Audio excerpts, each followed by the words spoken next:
welcome to another episode of Manifest Actual Play. I'm Tommy Cotton. With me, as always, Seth Lilly, Roman Milan, Dan Barron, Addy Gia.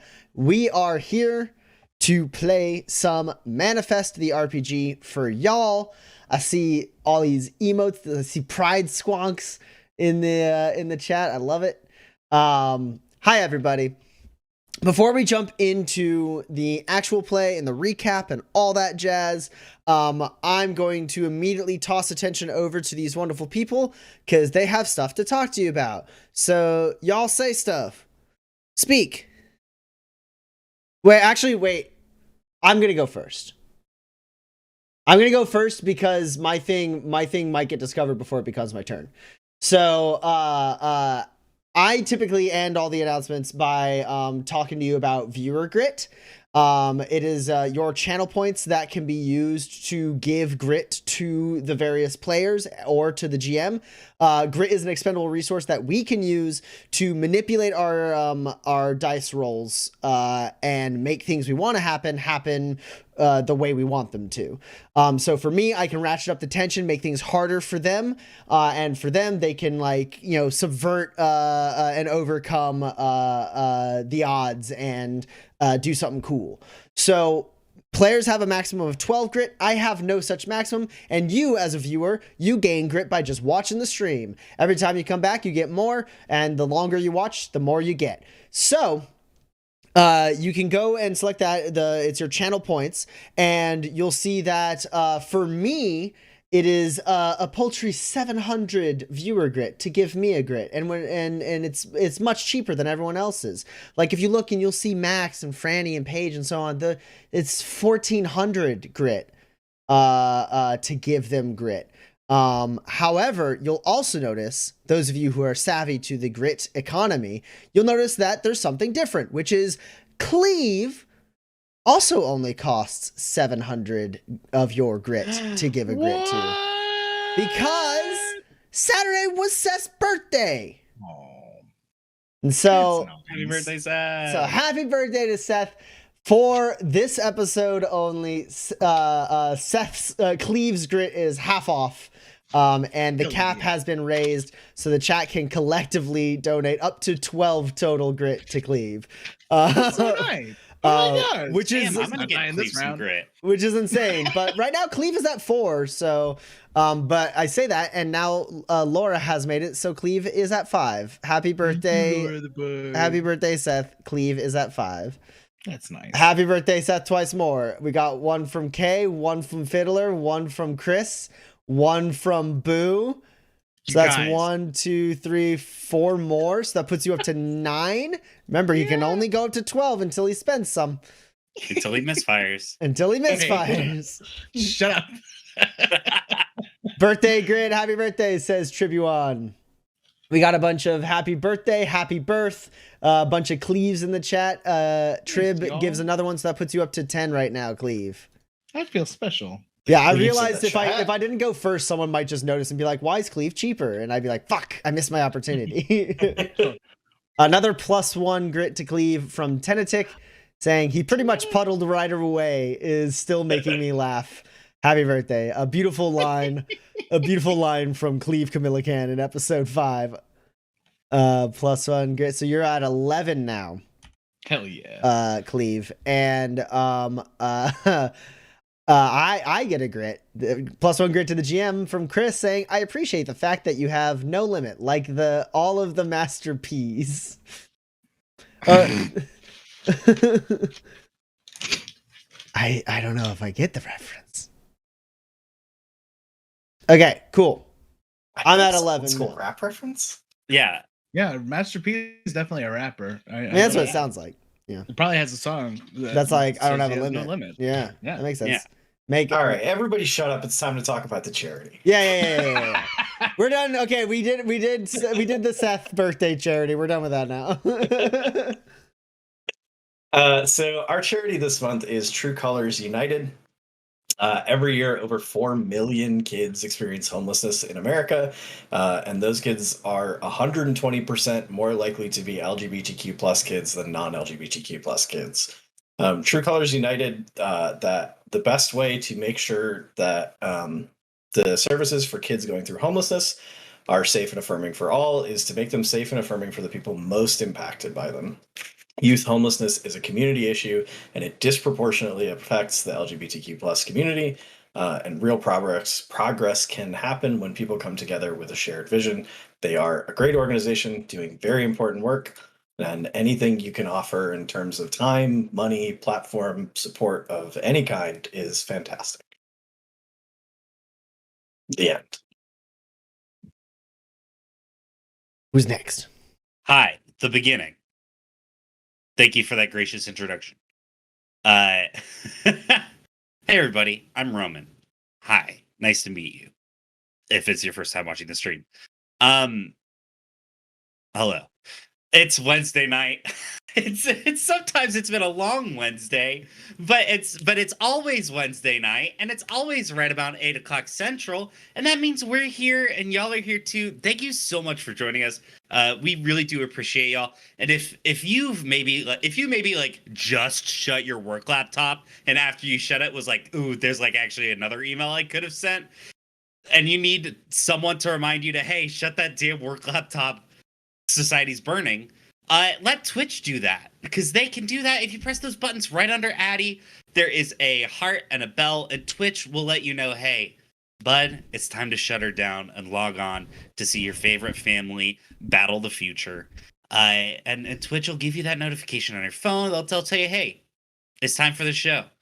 It's time to meet the Muppets on the Muppet Show tonight. And we're the Muppets. Hi, yes, I am gonna be thinking about this all night. I wanted to say animal, but like I can't give myself animal, but I will gladly accept animal. Of course, as would anyone. The best Muppet, don't at me. And there's also a big purple button that Laura just pressed. Where you can subscribe and you can give subs to people so they can get notified automatically. Oh my God, Laura, thank you so much. And now people can subscribe to the channel or get gifted subs, people who are not subscribed, like Addy Gia, I'm noticing. But that's totally fine. We're not going to talk about that. 4 minutes ago. I was literally resubscribing. Yeah, well, now you've been outed. The support from subs, from bits that y'all give us, it goes back into making the show better, into getting on guest stars, into upping our equipment, all sorts of cool stuff. It lets us keep doing this wonderful show. Thank y'all so much for your support. If you've got Amazon Prime, you have a free Amazon Prime subscription. We would love if you toss that our way. That's money that we get and Jeff Bezos does not, which in my book, on my taxes, I count that as double. And the IRS keeps saying, no, Roman, that you should not be doing that. That is not how it works. I say, yeah, rack them up. Count them as double. You come get me when you need me. You come get him first. Once you go through, you can go through Bezos, and then you can come for me, all right, IRS? And they back down. It's a trick that they don't want you to know. If you threaten them to go to Bezos, they'll just walk away. Thank y'all so much for being here. We love y'all so much. Follow our socials for any updates. And now I will toss it to the wonderful, recently subscribed to the channel, Addy Gia. It's mine. I take it. So, I have some news about our Patreon for the upcoming month. Here's the thing. Every single one of us who lives in Kansas will be moving in the month of July. Sadly, our Patreon, patreon.com/waypointgamedesigns, will not be producing any new content for the month of July because, as I said before, we are all moving for the month of July. But if you want to get in on the Patreon, there's still a ton of incredible content there. There's the Drifters Roundup Monthly, which is a fun behind-the-scenes look at what we're thinking of about Waypoint and Manifest. And every month, there is a brand new adventure for you to play Manifest using the Quick Start Guide. It's also the only way to get into the Manifest Discord in a secret patrons-only channel that we only talk about every single time we stream to all of you. Shh. Don't tell anybody. I'll know. I'll know. That said, we will be back producing new stuff on that Patreon come August. listen, Roman just shut off his work laptop 4 minutes ago. I worked 9 hours on my feet today. Everyone's here to play an incredible game, and our brains are all here. I promise. And now this is when Tommy would lie to you, but he lied to you up front, and instead of lying, did a nice thing for Seth. So I can't even drag him for that. Yes. This time. Yeah. Gotta earn back some of that goodwill so I can squander it later. All right, so we're gonna jump into the actual play. One last thing for us to do before we jump into the game and go through the recap. It's to teleport our minds to the world of Manifest by looking at extremely cool character art by the one and only Kate May. You see all these cool characters? These are just their faces. Let's check out the rest of them.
All right.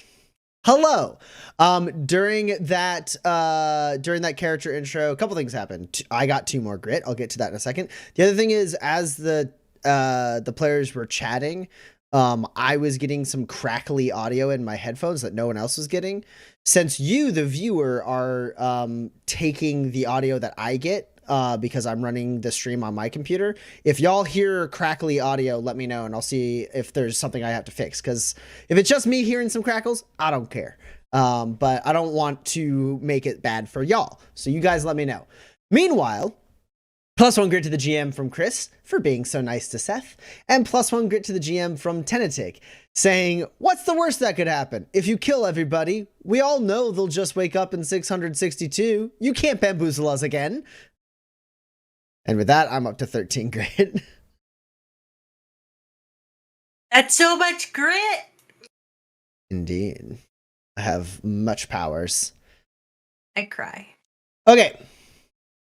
So, previously on Manifest actual play, the Kumilican family found themselves defending the town of Fenton against a cult known as The Cut.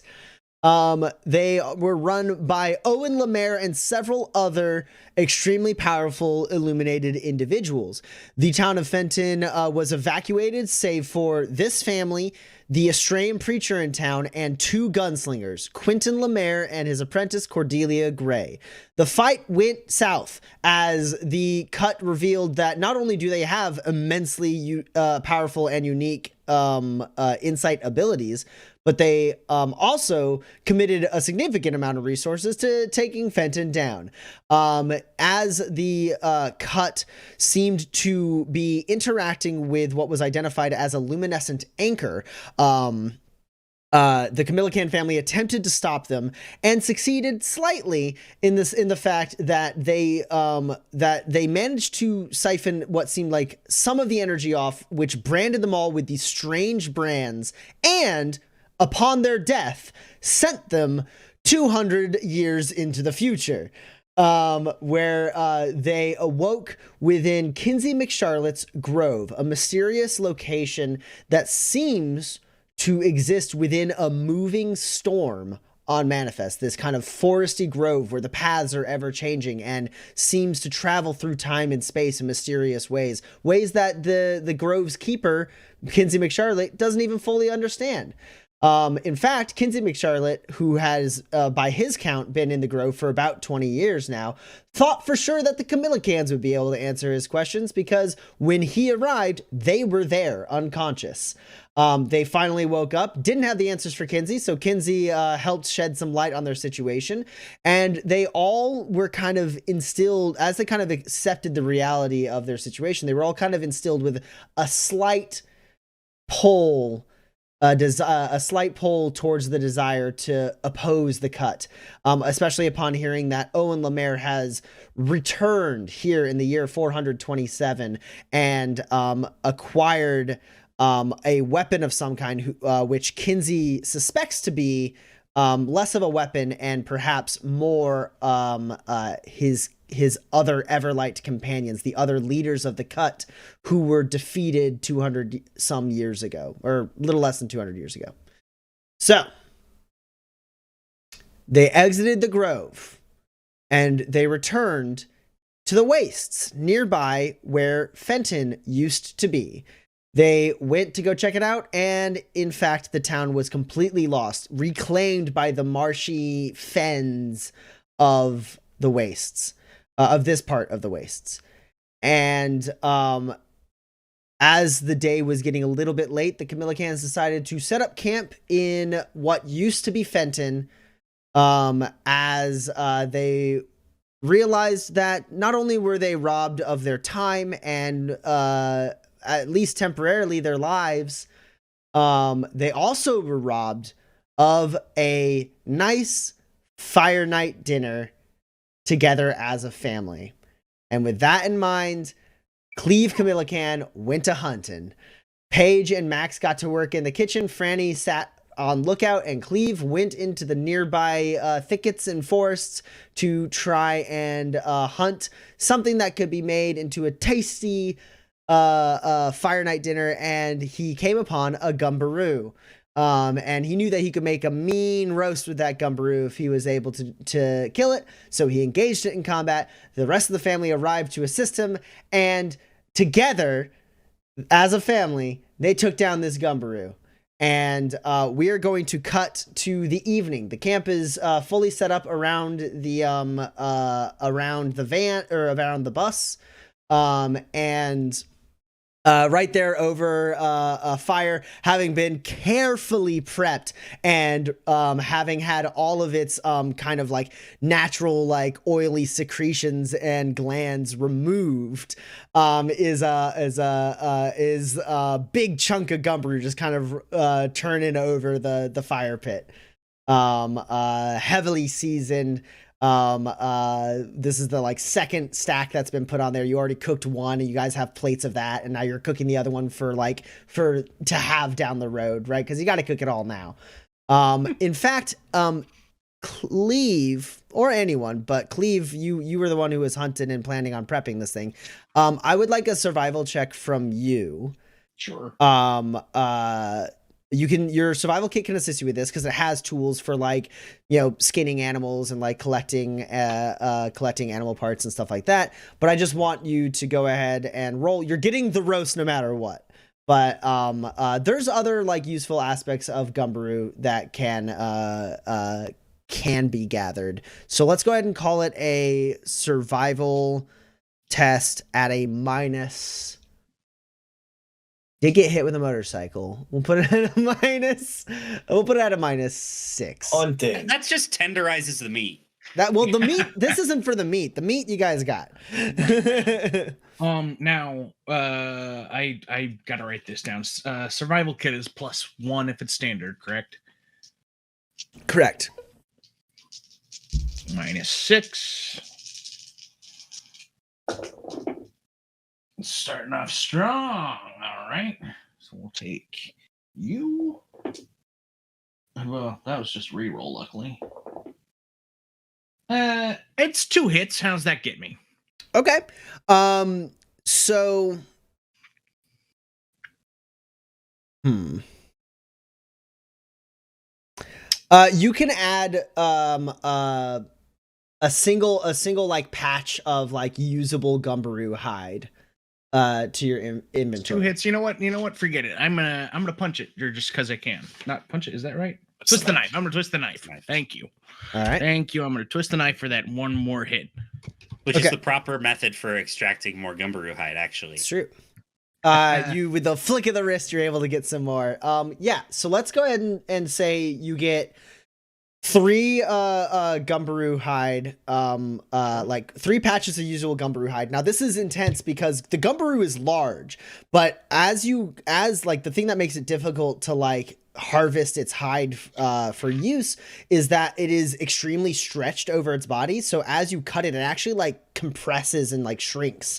A fully intact like Gumberoo hide is like extremely small it's just like this ball of like tough rubbery leather that kind of has pulled in together, and like it can be stretched out and like and made to stay kind of like wider and formed to the form you want it to. So it's oftentimes used in like repairing armor or augmenting armor to be like tougher or more resilient to firearms and stuff like that. It can be used for other things as well. So basically these are special like these are general goods that you have that could in the right instance be used to replace like machinery cubes if the use seems appropriate, or if you have something else you want to do with them, feel free. You do whatever you want with them. They're kind of just free form general goods that you have. +1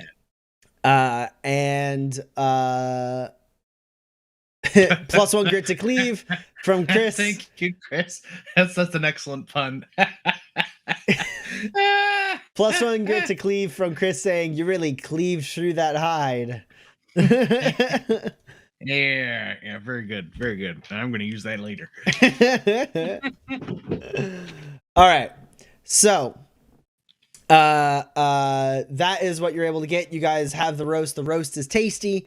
And you're all able to sort of relax a little bit and kind of soak in the reality of the situation here. You definitely know that Fenton isn't around anymore. The roast is nice though. And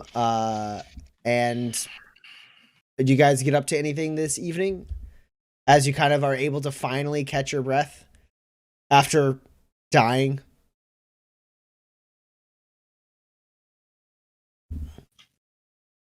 Ali. I'd like to head over to the sheriff's office. There was like a gun safe over there. Oh, you want to try and dig around? Yeah, I want to see. I mean, the only place that I think might have actually survived is like that gun safe or like the floor safe in the bank. I thought maybe like knowing all the places and literally still having the keys on me as like the sheriff. You know, I got everybody's spare keys. If there's anything, I guess, of use, and also just like nostalgia, but like, you know. Sure. So similar to Cleve, like what Cleve experienced when he was trying to find any remnants of the forge, It's like a passerby might not even notice that there used to be a town here. Like that's how reclaimed this place is by the land. There's not like bits of buildings sticking up out of the ground. So it is a bit of an excavation project to even attempt to find any remnants from the sheriff's office. Oh, okay. Well, then I probably wouldn't. That's not my thing.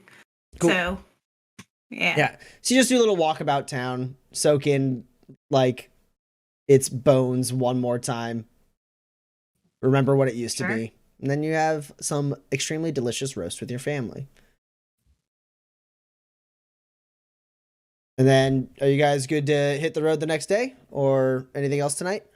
I don't think Cleve has anything specific. I mean, listen, no offense to Franny. I barely liked it when there was a town here. So, like, let's, get on the road, Well, now, Maxie, this was Franny's home. You don't have to be insensitive. Cleve, that was to the audience and Tommy, and not you. I for sure thought that, like, while Franny was taking a walk about, Max just kind of randomly said that. No. Tommy asked a question, and I answered for the audience and his benefit alone. This is my internal dialogue. That's right. I argue with my pops in my internal monologue. Dad, get out of my head, damn it. Oh, okay. So there's like no town here, right? It's Correct. just pretty much all been reclaimed. Yeah. Okay. Okay. Never mind. There is mechanically nothing here but memories and the place where you all died. That's it. I'd like to roll to salvage some memories. Pop already did. Pop salvaged the one memory. Okay, we'll move on to the next day then. You guys are able to pack up camp and hit the road. You have a vague idea of like where towns were 200 years ago. And you have a vague heading of where you want to go to get to. You guys were planning on heading kind of make your way up towards Soldina, maybe swing by New Fenton to try and basically make contact with the Riveteers so that you could check in with this Roland fella and see if he knows anything about where y'all might be able to find packs. So you start making your way kind of eastward for the most part, and you actually find a town sooner than you would have expected.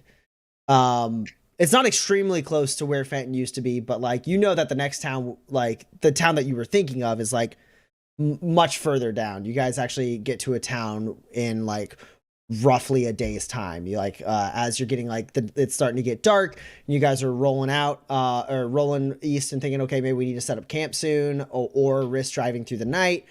You actually see a couple like lights and the signs that like seem to be leading you to the town of Sootmire.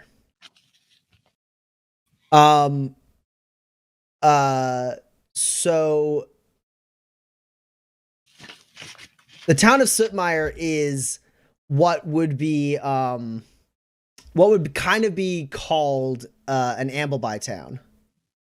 It is a town that is like barely a town. And like Fenton wasn't big, but Fenton had like a little bit going for it. Like an Ambleby town is a town that like literally just has like an LRC tower and a couple basic necessities, and then and people literally amble by it most times. They don't even stop, right? But it's like near the end of the night, and you guys haven't seen an LRC tower until now. And that would be the easiest way for you to kind of get like some of your bearings. So, also +1 grit to Max from Luno saying, have this thing. Thanks. Neat. So you find the town of Sootmire. It is extremely small.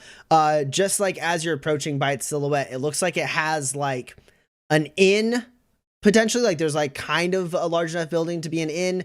There's on the outskirts, you can see there's a general store right next to the LRC tower. And you can see the lights of a very small saloon also on the single road that passes through this town with just a few buildings on either side of it. All right. I mean, hey, beats sleeping on the bus, right?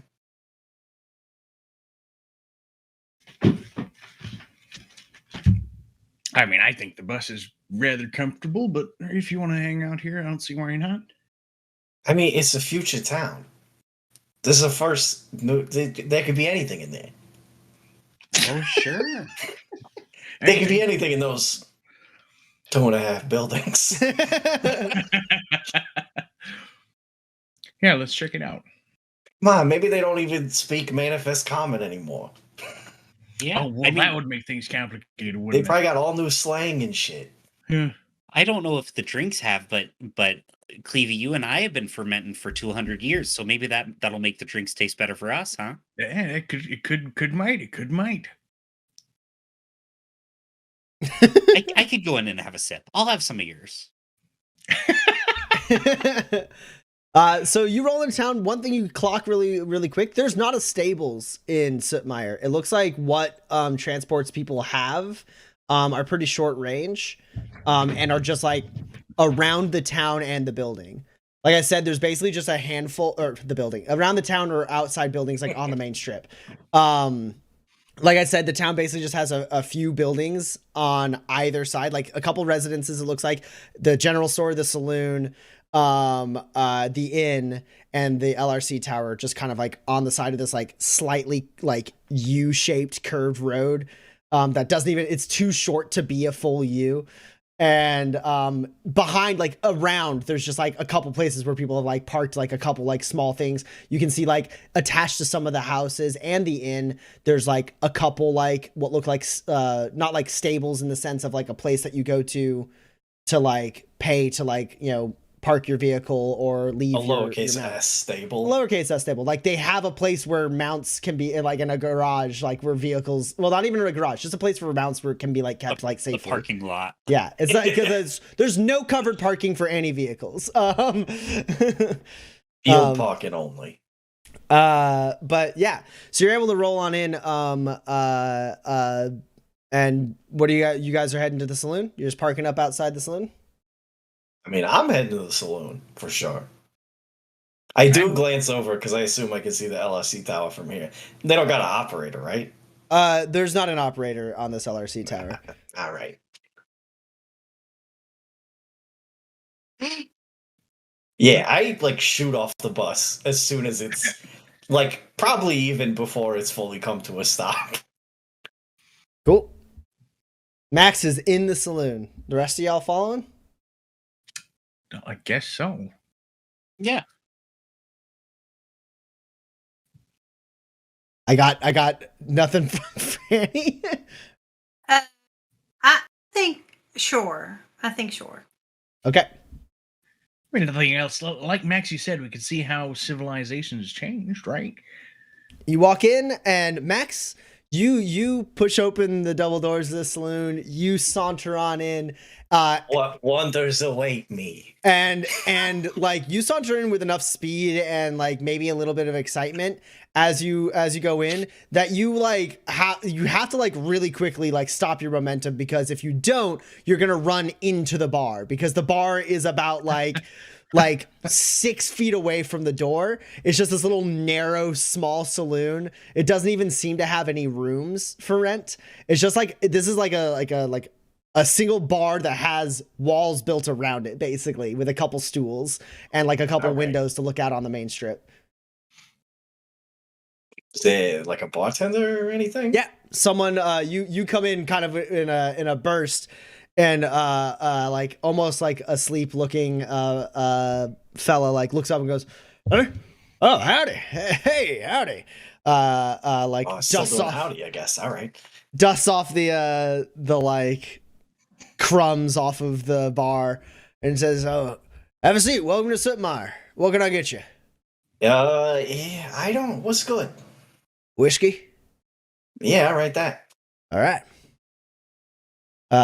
And pours you a little bit of whiskey out of like a unlabeled bottle and slides it over to you. Yeah, I take it. I drink it. Is that good? No, it's not like it's not the worst whiskey you've ever had, but it is like it's like cheap bottom of the barrel whiskey. And do you flip him a spur? Yeah. Yeah. God, I hope this is enough money still. Yeah, you slap down a spur. He slots it into slots it into like a cash register, and then drops like 20 drink tokens in front of you. Oh, all right. Bullet dodged. Did you want anything to eat? He says before he drops all the drink tokens. There's an inn also. Yeah. In this town. Nah, I'm good. All right. Like puts down. Rest of y'all. Here, everybody. I hand everybody 4 drink tokens. Could I don't know. Can you make me a black hole? I don't got the stuff for that. Shipment of eyes hadn't come in yet for a couple months. Oh, but you could if you had them. Oh, okay, good. Just sorry, kind of Oh, get my bearings here. yeah. Usually, those people don't order that too much around here, but more of a thing to the west. But where y'all from, if you don't mind me asking? The West. Oh, that makes sense. What was the town's name? Like the next town over's name? It was like The from Fenton. the town that you sent everyone else to. Yeah. That you sent everyone else east to the nearby town, which you haven't been able to pass by yet. But that okay. town... Well, that isn't helpful then. Okay. Oh well, a few of us are formerly from the Flywheelers. Never heard of them. Must be pretty far out west. What can I get y'all to drink? Oh, I'll have a Kir Royale. I got whiskey, gin, and moonshine. Oh shit, you got moonshine? I mean, Yeah, I'll take one of those. Is it your recipe?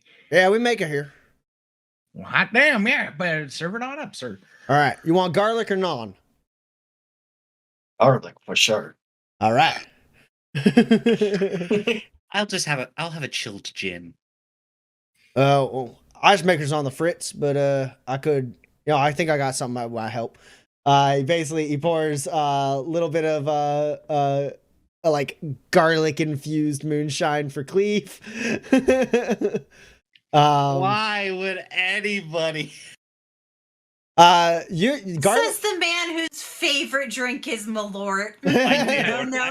No. I did order Malort last night, but let me tell you what, this is worse.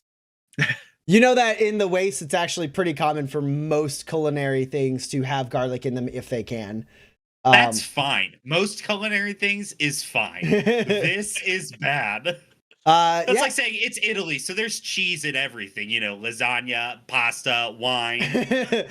Yeah, Cleve, you drink this this garlic moonshine. And basically what it is, it actually tastes spicier than anything else. It's like a spicy moonshine. Yeah, I'd love another. And I'll toss him another drink token. Yeah, he backs it up. Really gets back in the throat there, doesn't it? Coats the whole damn thing. Yeah. Ain't no boo hags getting you for the next 3 weeks. Ain't that the truth?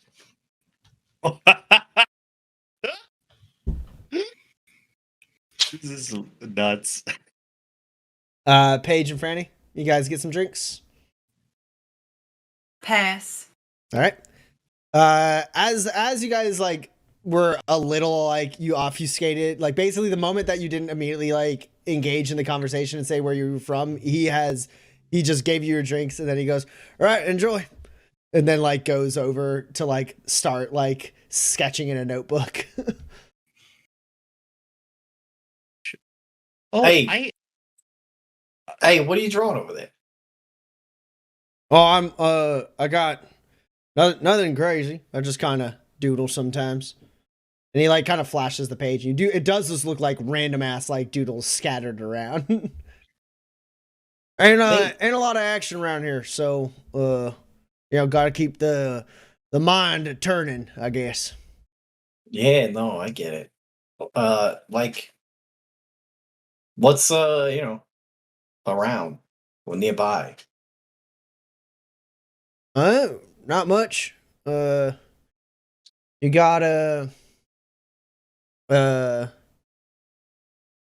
Tarn down that way, couple days drive, and then beyond that, you got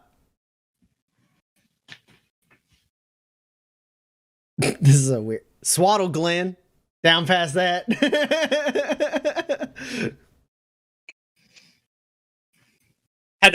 Have we heard of any of these towns? No. Okay. The place that you guys were thinking you were going to go was where you sent everyone else to, which was the next town to the west.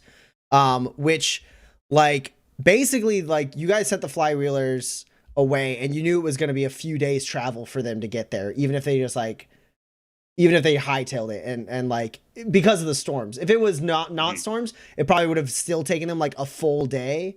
Because like as we know, they like nomad packs do not stop. So it'd be like a day and a half normally, but like in the storms, it was going to be a few days time. You guys have been traveling for about a day, not at nomad paces, I assume, because there's not a huge like pressing reason to like full pedal to the metal it and risk damaging your vehicle without a fleet of repairmen. But you're trying to get to Onington. The Onington is where we think they were sent. Yeah. Cool. It seems like you survived your fire nights pretty well. Not a whole lot of damage over here. You have any visitors? One thing I don't, just to make sure that that sentence is fine nonetheless, but I do want to. It implies that maybe you guys aren't aware. It is summertime right now. Oh, okay. Yeah. It's I like when you guys teleported and left the grove. It was very much not winter, so it's very much. If Cleve would be able to recognize that, okay. That but even still, like it's not an uncommon thing. He's just gonna go like, yeah, we got sturdy buildings, like it's a small town in the wastes, like it's just like, yeah. How do you guys survive the like hurricanes and floods of the weather around here? Is not an uncommon thing for someone to say. Yeah. Sure. So. We got basically the benefit of a slope to the south of town that really kind of makes it so floodplains just kind of go around us. Oh, sure. Some clever infrastructure there. More luck, more like, I assume. We were hoping to end up somewhere around New Fenton, headed up that way. I don't know if I know that place. Whereabouts is it? We know, like generally, like the area. You know, right? it's in it's still in Markham's Landing territory, but it is over the Bonesaw Mountains in the Western Badlands. Like basically, like it's like talking about something on like the other side of a country, which like apparently in this small town they haven't heard of that town. That's on the other side of the country. Sure. Oh, it's just on the other side of the Bonesaws. Oh, all right. Yeah, you got a ways to go. Okay, then. All right. Well, I suppose we should have a couple drinks and rise and shine on early to get on out of here. Oh, you know what? I'll be right back. And Paige goes to the bus for a few minutes. Okay. In case anybody else says, "Oh, have hands 2 drink tokens. Pour me 2 whiskeys if you would." And she goes to the bus. Pours a couple whiskeys. What you do once you arrive at the bus? Well, I guess if nothing else is happening, like in about 10 minutes, Paige comes in with a couple cups of warm tea. And she puts one in front of Franny and she sets one in front of her and she takes the whiskey and puts them next to them, and she like pours just like a little bit of whiskey in hers and like stirs it around with a little spoon. I didn't know if maybe this you like this more. It something nice for the evening.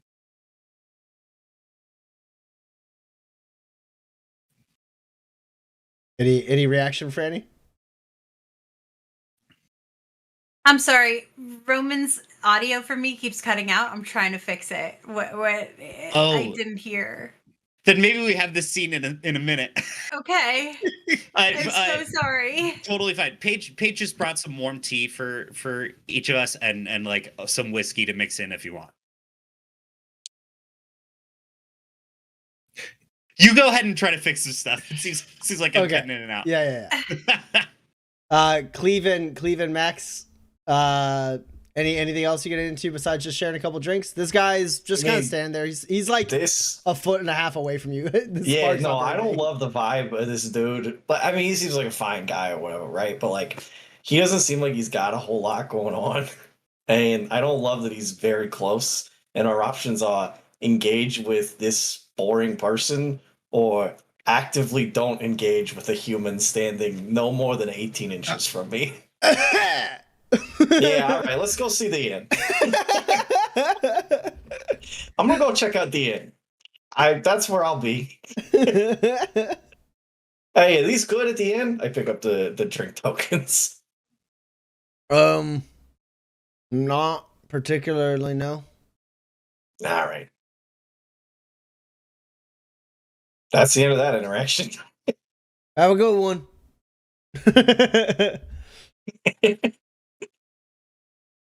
Max, as you make your way to the inn, you pass a little bit closer to the LRC tower. You do notice that the console that you interact with looks different from 200 years ago. And shit, yeah, hell yeah, I'm going over to the console. I think about the inn and I'm like immediately distracted by like, oh man, I bet you could plug stuff into that. Yeah, you go over and it's definitely still not like back 200 years ago. LRC towers, they sort of almost required operators, because they're like a personal terminal was more of a rarity. Like Fenton didn't have a personal terminal, right? And this fucking Ambleby town has one personal terminal. But what you do, like what you can tell immediately, like as you're like kind of like getting it booted up and you slot in your LRC tag and stuff like that, you can tell like some of the functionality that an LRC operator would be able to give you, this machine is not able to. But inversely, there are spots where you can slot additional things, like cartridges into. And so you get your LRC tag in, it boots up, and then you do have there's a slot for your cartridge that your father gave you technically 200 years ago.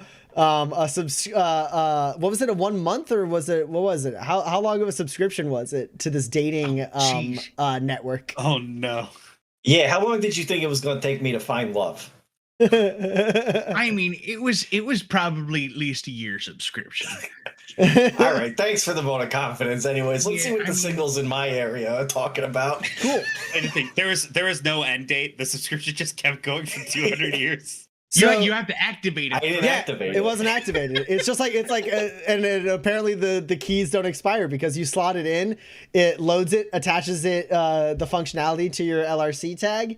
And you've unlocked a 1 year subscription to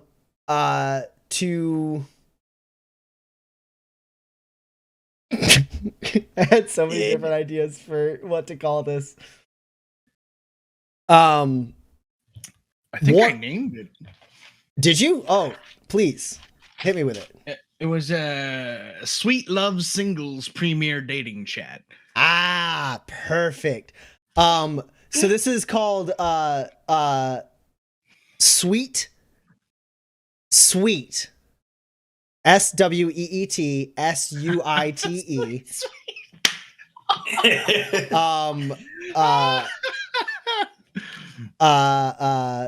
Sweet personal network.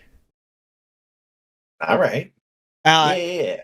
And at a glance, what you can tell is you have a 1-year subscription to this kind of network of brothels in different different areas that are all part of this kind of like network. And what it allows is for you to like prearrange lodging and companionship ahead of time, so that if you're just passing through town, you don't have to waste any time like getting things up. You can make sure there's a room. You can make sure that you have what you need. You can make requests. Basically, it's like a pre-booking thing for brothels. Basically, yeah. It's the web page for hookers. Yeah, it's fuck B&B. Yeah, it's Travelocity, but specifically only for. But one of the other things that's on Travelocity is who would you like to fuck? It's Expedia. Yeah, Sexpedia.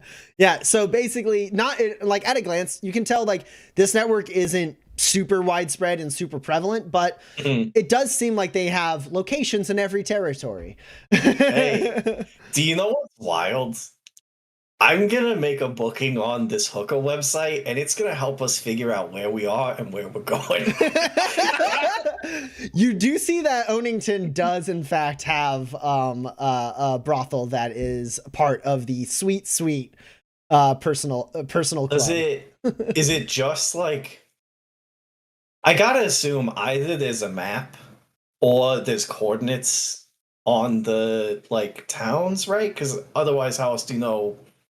Like the name of a town sort of isn't anything, right? It has like it has the town and like the coordinates and stuff like that. But like also just as part of like being tapped into the LRC, like you can see like the locations of many towns around you, because you're able to like tap into regional like you have local channels, you have regional channels, local and regional is like the same thing. You have territorial channels, which is like all of Markham's Landing, and then you have like planet-wide channels, which like you can like that's when you can tap into like Fort Dearborn specific stuff and things like that.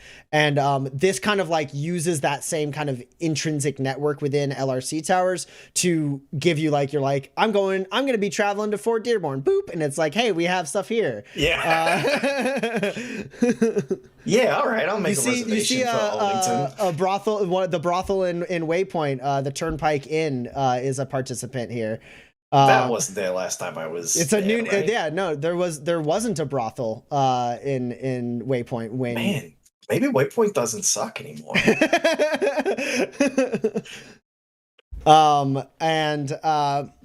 Yeah, so you got coordinates and stuff, but also just by like tapping into stuff, like it doesn't take you a lot. I'm not going to make you roll a tech roll to like be able to get like kind of the bearings of the region.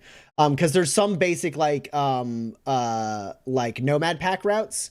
So you would have to probably pay to like get a map, but you're able to at least kind of like tell. Yeah, coordinates enough for mom pops to figure that shit out. Yeah. I'm a little concerned with that. I write it down because that's responsible. But then I do make a reservation for Onington. Nice. Do I gotta set a day, or like is it just I'm gonna? So basically, as part of your subscription, you get some basic things. You get a room and a companion for sure. Okay. Other things like if you want any extra amenities or additional companions, or like a more advanced like a room with like more like amenities within it, or like you want like extra like drinks and food, like you basically have a baseline package that is applicable at all of these brothels. And then if you want like to also like eat and drink, you have to pay while you're there, and if you want extra companions, you have to pay while you're there. Cool. I don't want to go nuts the first time, right? This is a brand new thing. I got a year subscription. The world is my oyster. Yeah. So you put in your like perspective. I'm gonna be in Onington, in the next couple of days. Yeah, you can set a window of time, and you can like basically they're like, give us as much notice as possible. Your room and your companion will be ready within like an hour or two upon your arrival. And yeah, you're able to book that at the Onington brothel. Excellent. Fantastic. All right. Honestly, the future rules.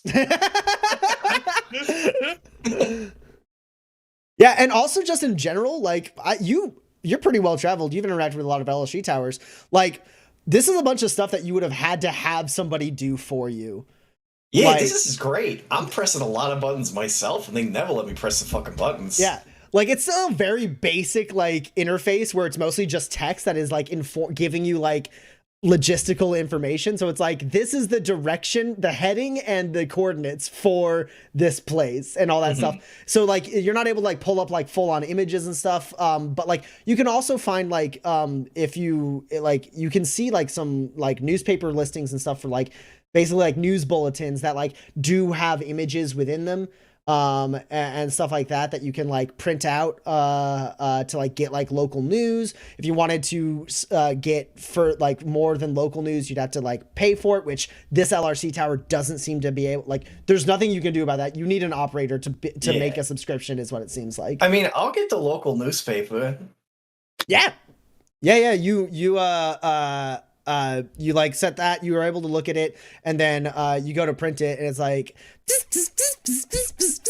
and it just like prints out like a few pages for you of like local news bulletins from like this town and like some neighboring towns. Yeah, all right. I'll shout to Pop in the saloon 18 feet away. Hey, Pop, I got the local newspaper. Meet me in the saloon. In the inn, you mean? Or yeah, meet me in the inn. We're done with the saloon. Sorry about them. They, we raised them right, but maybe they could use some polishing on their manners. Okay, thank you. You so guys much. are I'll lovely. be back to redeem these. Oh. And I show them the two. What do you call them? Drink tokens, and I. Sounds good. Cheers. Have a good one. Yeah, what's going on in that saloon? In that inn? So you make your way over to the inn. What about Paige and Franny? Y'all have had some tea and whiskey, perhaps? Yeah, I think so. Figured this might be more your speed if you didn't really want to belly up to the bar. Oh, I mean, I don't mind bellying up to the bar, but I like this. This is good. Good. I'm glad. How are you doing, Franny? I'm doing all right. I mean, considering all the stuff, I think that our travels are going all right so far. Oh, sure. Yeah, no, I mean, considering what's happened to us, things are going much better than I suppose could have been expected. Yeah, I think so, considering. Mhm.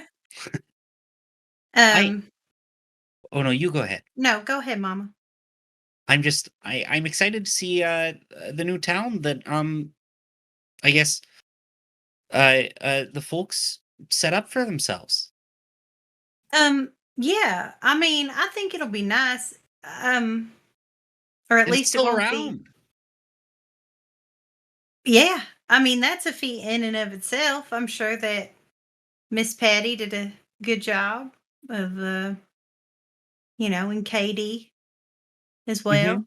So I think Yeah. they probably did a nice job setting that foundation. And then, Mhm.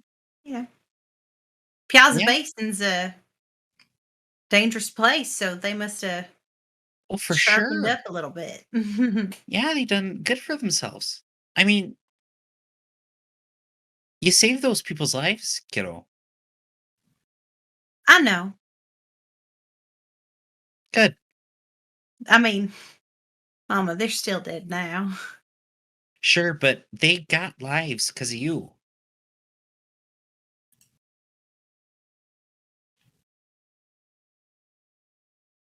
I suppose. Yeah. I know you had to make a lot of tough calls back there, but you did what you could, and a lot of people got a lot of good from it. I'm I'm proud of how you handled yourself back there. I've always been so proud of you, Franny. I I appreciate that, Mama. Uh, you know, there were 7 people that I couldn't. So there's that. Sure. Well, But that's why we're going on this crazy trip. So Mhm. just got to keep looking forward. There ain't no use in looking back, I guess. yeah. I mean, hey, look, it ain't just me. I mean, something out there must have seen something in you. Plucked us. Could have had anybody from the past 200 years. They plucked us out to go do something about it. So, hey, we must be something pretty special, huh?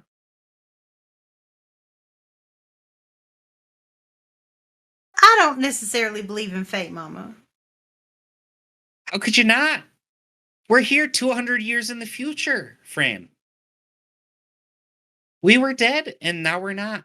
And we're here to do something about what done us. I, call me a skeptic, but if fate's a real thing, it ain't very nice. Oh, There's I'm gonna payment take a comes leak. done. okay, you do that, Han. As the bartender walks away, giving you guys like a weird look and goes out to the outhouse. I thought the doodlin would take up more brain space. I didn't realize he was listening in. Oh no, that's like a bartender's whole thing. Is they're always Sure. listening in. Yeah. Yeah, no, that makes sense. As Well- an active bartender can confirm. That's definitely true. we hear everything. Yeah, no, I mean, hey, I ain't gonna argue that fate's nice or nothing, but I mean, something's brought us here to do something good about some bad folks. So, I mean, no matter what happened back there, we've got something good to do, and that feels nice.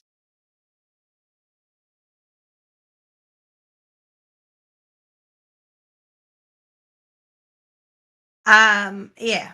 It's nice to have purpose. Yeah, no, it sure is. Cleve and Max, the two of you walk into the inn. You see there's a little sign that says, "Don't be afraid, amble on in," and it has like double N on the inn there. Also, plus one grit to Paige from Laura, with a bunch of pride squonks. Also, did Max get their grit? I saw that was way earlier in the chat. I think so. Max Okay, is at 12 on my sheet, so. Okay. Yeah, I'm fucking grit rich. Yeah. You guys Not walk as grit in, rich as I once was. and there's like it's like a little bit of like a shock as you walk into the inn. It is much better lit than the rest of the town and the saloon. And also like the town is like kind of dreary and drab, and like sure, it's the middle of the night, and yeah, it's the wastes. So like sure, the town's not gonna look like resplendent or anything. But you can tell, like, the town's pretty fucking beat up, and people on the waste, they don't care a lot about, like, scrubbing on the outsides. As long as it's functional, it's good. Which does a lot of time actually require scrubbing on the outsides to stop from deterioration, but it's, they're not, like, polished. But as you walk in here, like, there is, like, bright yellow and green patterned wallpaper with like flower designs that like line this entire extremely well lit like entry area, and like the floors are really like bright, and like the ceiling is like this another like bright color, and all the wood is this like really kind of like almost pinkish red wood, and like the space is definitely not that big, but it feels very big given how bright and inviting it is. But it's also a little oppressively inviting.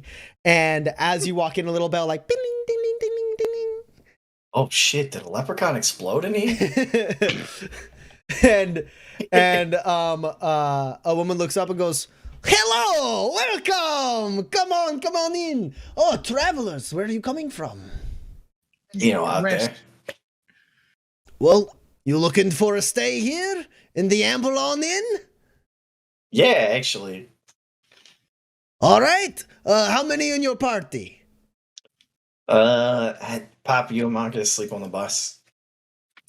Oh, well, your mother probably will, so I might as well stay with her. All right. Yeah. So you got like a room with 2 beds in it? Absolutely. And this woman who you first perceive to be like very tall and lanky, hops off of what appears to be a very tall stool that she was sitting on, and she turns out that she is actually quite small. And as she drops like to the floor, like she like almost disappears behind the very, very large like counter that she's sitting behind.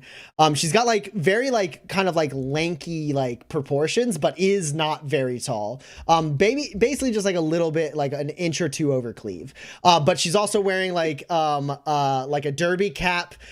She's got big long like thick braids that like kind of like intertwine, two braided pigtails that intertwine down her back.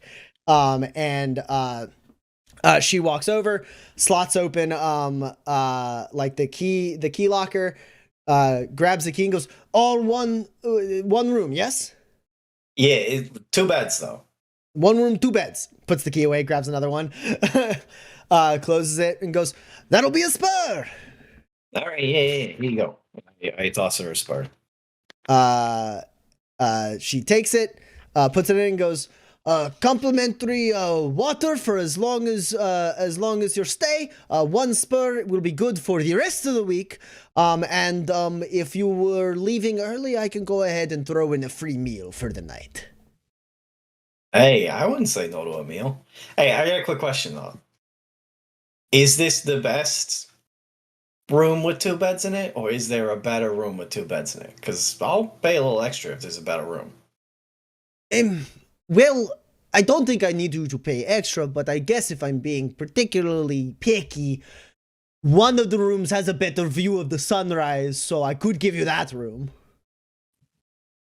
I cast my mind back to our whole life. Does Franny like sunrises? You honestly have no idea. Fucking shit. All right, Hello. okay. Nobody hates sunrises. That's insane. Yeah, we'll take the one with the better view. Okay, room C it is. Swaps the keys one more time, sets it down, and goes, "Enjoy your stay. If you need anything, I will be here for the next 2 days. I am Brunhilde Spike." Nice to meet you, Broomhilda. I'm Max. Pleasure to make Please your come in. acquaintance. It's not too often drifters come through town. Yeah, I sort of got that sense over at the bar. Oh yes, the bar is quite dreary there. We Yeah. noticed that. Yeah, not like in here. It's so bright and colorful. You know, Gorgeous. most of the people around here, they just want to drink and they want to sit in silence and just kind of enjoy each other's company, so it makes some sense. But here is for outsiders. Here is for drifters. This place is fucking great, Broomhilda. Thank you. You enjoy your stay. I've monopolized too much of your time. You need anything? You lean downstairs. You yell, "Broomhilda, I'm there, lickety split." All right, I'll hold you to that. Okay, as fast as I can go. All right, well, Pop, I got this. Check it out. This is the newspaper now, and I hand him the newspaper. There are like perforations on the side where it comes out of the Yeah, right. machine. Oh, Usually look the at this. LRC operators clip those off. What's the date on this newspaper? The date on this newspaper is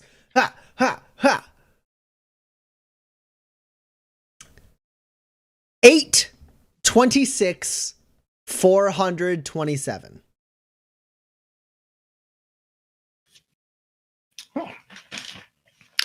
Does that mean I'm 29? Fuck. Time travel's weird. 200. 229. Yeah, I guess when you think about it that way, it doesn't really matter. What's the difference? That's right. But yeah, there's a bunch of coordinates for towns in there, and I figured that you and Ma, you could figure that out.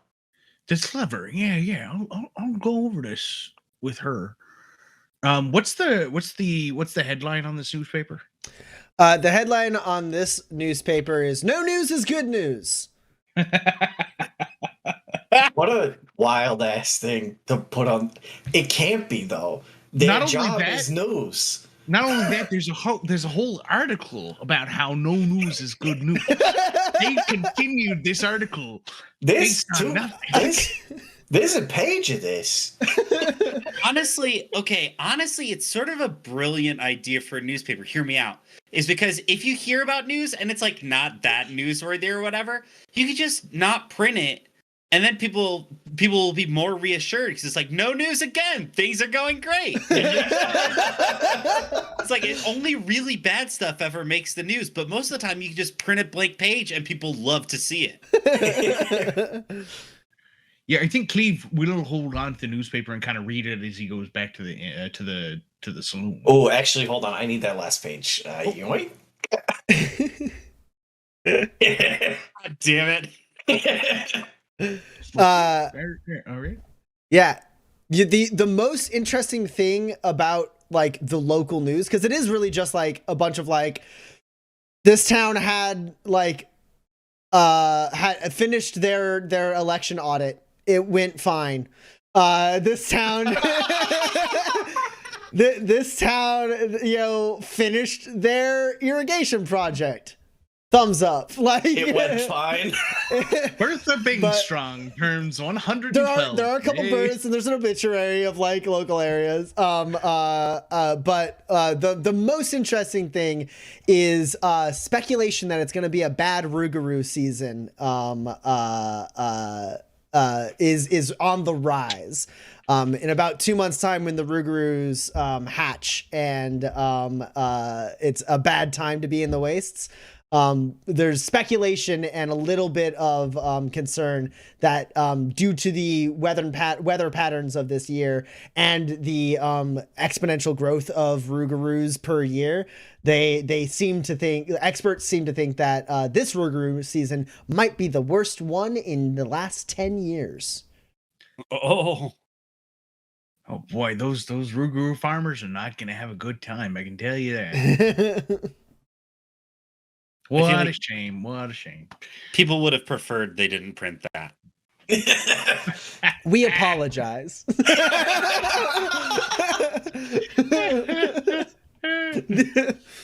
This writer is disheartened. Honestly, that was more of a guess. We could have just as easily printed nothing, and honestly, we should. It felt like we reached a little bit. Here's the LRC tag. You can send your feedback. We here at the Eastern Waste Gazette know you come here for no news, and on Thursday we failed to provide that. Yeah. So, Paige and Cleve, you finish up your drinks at the saloon. Do you reconvene with Cleve and Max? What's everyone's resting? Cleve is obviously going to hang out with Paige and potentially go sleep in the bus. Franny, you have a room in the Amble Inn, which feels like an inn name that is wasted on this town, if I'm being honest. But No, it's excellent. Such a good name. What if it's a so chain? good. I love the idea of Broomhilda having a chain of these, and everywhere we go, Broomhilda is there. You have to- It's like you have to it's transport like a again. Pokemon Center. You have to transport. It's the not creepy version of Dungeon Birder. Duncan. I'm Bird. here for 2 more days, then I close up shop and I go to my other inn over there. No. Oh, man. I also wanted to go to the LRC. Yeah. Because last time I was alive, I had sheriff privileges. Oh, sure. So you slot in your LRC tag, and the first thing that pops up on the screen is like sheriff badge expired, permissions revoked, see LRC operator for assistance. That's helpful. And then like you can click through that and then you have like basic civilian access.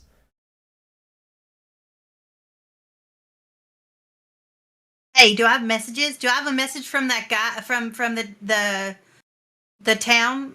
They received people got there safe or whatever? Holy fucking shit, you do. You have messages. You have messages. You have like a lot of messages. I never have messages because everybody just walks over and talks to me. You have about 6 years worth of messages from Katie. They're not like, it's not like every day, but it seems like a few times. Someone turned my LRC into a Facebook memorial wall. Is that what's happening? For every you look at the first few, and the first few are just like, we made it to Onington, everyone's fine. We're really worried. And then like the next one is like, we're wondering what the status is of Fenton. Once the storms pass, we're going to head back. And then like booked transit to Fenton. Please advise if we shouldn't come back. And then there's a long pause in between there. And then not Onington, but another settlement that you remember, like there is like tagged as the LRC tower that it's sent from. Saying like, hey, I don't know if you're going to get this. We went to Fenton. Everything was gone. The town was in shambles. I'm really scared. But everyone's looking to me now. I guess this is what it felt like. Anyways, we're going on with the flywheelers for a little while longer. Maybe we'll find a nice patch of land to set up home. We have the supplies. Message me if you're still around. We couldn't find anything. And then those are like the first few that you read. But you have about, it looks like basically in like a slightly slower, like the first, like a bunch of them are like kind of in the first like couple months window. And then there's a couple, like it seems like a couple times a year for 6 years you receive messages from Katie. If I have the option to print those out, I think I do, and I'm going to read them in my own time. Absolutely. I don't think I want to stand here and read them. Yeah. You read through those, and you print them all out.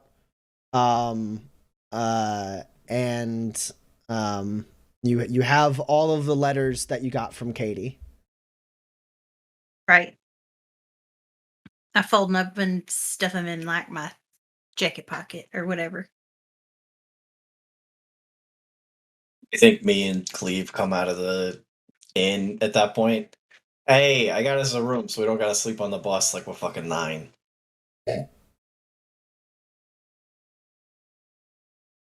Oh. Great. Okay.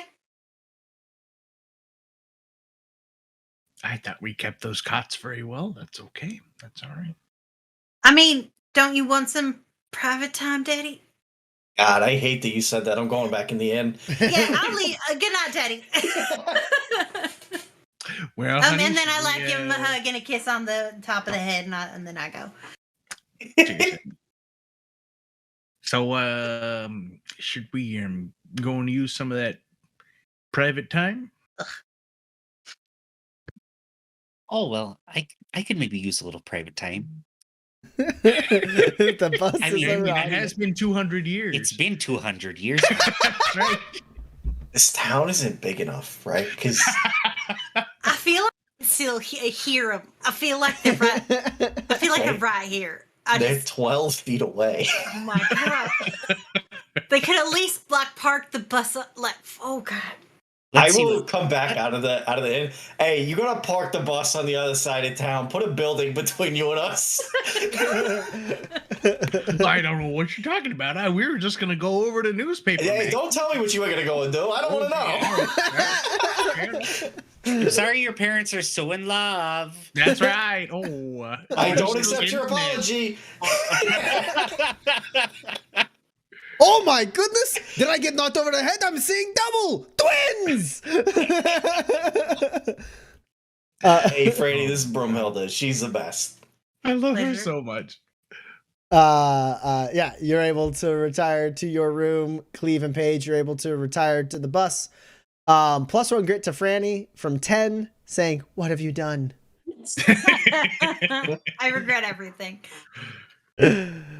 Okay. So, the night passes without any incident. I do want to talk to Franny for at least like 2 seconds. Yeah, you are sharing a room. It is a cozy room with 2 twin-sized beds. And right in the middle of the 2 twin-sized beds is a kind of like nice wide window. Great, fantastic. Hey, Yeah. obviously, you're not okay.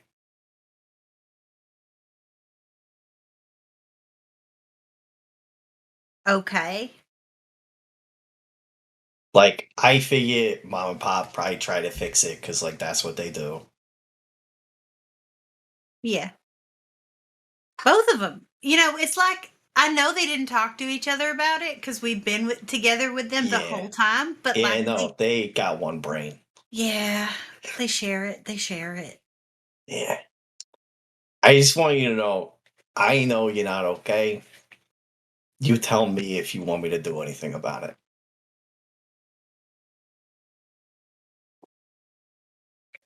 Okay. All right.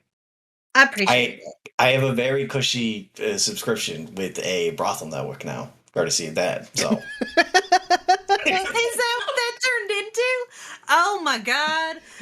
I guess that's the one thing is that you're definitely gonna get some, and that's nice for you. yeah, I made a reservation in Arlington. You guys are gonna have to figure out something to do for the night. Oh my god. Okay. Well, that brings me great joy. Yeah, no, so the thing is there's like a bunch of Hey, you don't gotta tell me nothing I'm- if you don't want to. I'm Alright? like it's sad, of course it's sad. I'm frustrated. Is the thing. Cuz like it isn't about like everybody's dead and gone, but like except for Katie, like that was the case already for me. You know, y'all were already trying to convince me to leave. You know, Fenton. It's just like I was like I need to stay cuz sometimes you need to do the right thing. And then there was a lot of like no, we should go. Franny, why are you staying? And it was like, because I'm doing the right thing. This is my job. This is my whole life. And then, I don't know. And then, like, y'all were like, well, we're staying too. And, like, then I couldn't protect you, you know? And, like, if I died, okay. Like, that's fine, you know? But, like, I don't know. It just feels. I feel bad. I feel like frustrated, and that's not something that like I have to. Like the last time I was this frustrated is when Miss Patty just like wouldn't leave me alone. You know, trying to teach me how to do like all her blacksmithing and everything, and I wasn't interested. And it's just like I didn't feel. I'm a full-grown adult. I'm a widow. I've had a whole life already. And I just I feel like a kid.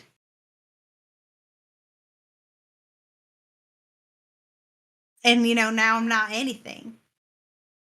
My whole identity was wrapped up in being a sheriff and being a leader and all that stuff. But that I can't lead here. I'm not as smart as Mama. I'm not like as brave as you. I'm not as kooky as daddy.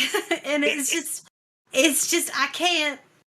I don't stack up. I'm just like normal. And like, I guess if we run into a bunch of normal people, then I can like talk to them or whatever. But like, Franny, I've been literally all over this fucking planet. Like, I'm not kidding. I've driven around it. I know. Most people are fucking normal. I go out of my way to find the ones that ain't. But like, I gotta go out of my way to find the ones that ain't.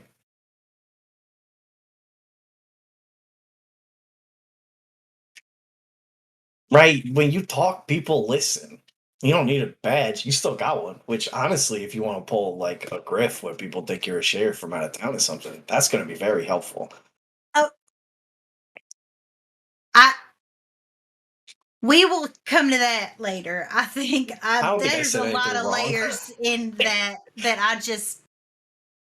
Listen, here's the other thing. I got two more things. First, Okay. I first don't thing. think fighting psychic monsters from hell is included in the job description of Sheriff of Fenton. All right? That one you did pro bono.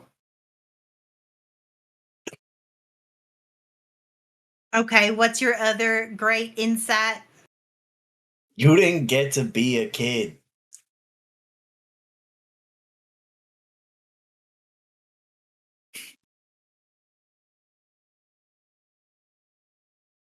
I mean, we both were kids when we were in the Nomad Pack. Yeah, Before. but like you were responsible and did the things that they wanted, which was a lot of fucking work for people who are, kids. And then you got an accident, lost the leg, right? And you gotta go live in Fenton. You live with Patty, and Patty's like fucking learn blacksmithing. He's the forge, hit it with the hammer. I don't know, you like throw it in ice or something. I have no idea even to this day. Great, right? And then you met Iris, who was wonderful and lovely, and I loved her, and she was fantastic. But then you became fucking sheriff of a town. Illuminate People to have to me have jobs, Max. No, you don't. You don't. Yeah, you don't have to. Listen, you're charismatic and good enough with a gun. You could have been a drifter if you wanted to. Well, I guess Here's we are my now, point. so it like all panned out. Listen, perfect. if there's I a just- part of your life that I don't know where you got to be a kid and didn't have the weight of the world on your shoulders, tell me. Look, just because you've known me my whole life does not mean that you've known me my whole life. All right, Next. like I'll accept I was not there for big chunks of it. But like, come on. Okay. I just am frustrated because everybody's so much better than me, and they're saying things, and I feel like I don't have any. I just don't. You know what? Fine. Listen, Franny. And I put my hands on her shoulders. I got bad news. You're a chosen one now. Shut up. I like knock the hands off of my shoulders. It's, you know what? And I like push on the middle of Max's forehead like I've done a million times. And like Max could fight against it, but they never do. And I push him right I down back onto off. the bed. Yeah. All right, chosen one. I'll do what you say. Shut up. I hate you. There's a knock on the door. Hello? Hello? Hello! Oh, good. I didn't think it was going to be too late in the night. I have some complimentary cookies and warm milk if you want. I could leave it here on the end table, Oh my god. I like throw the door open. Oh, okay, all right.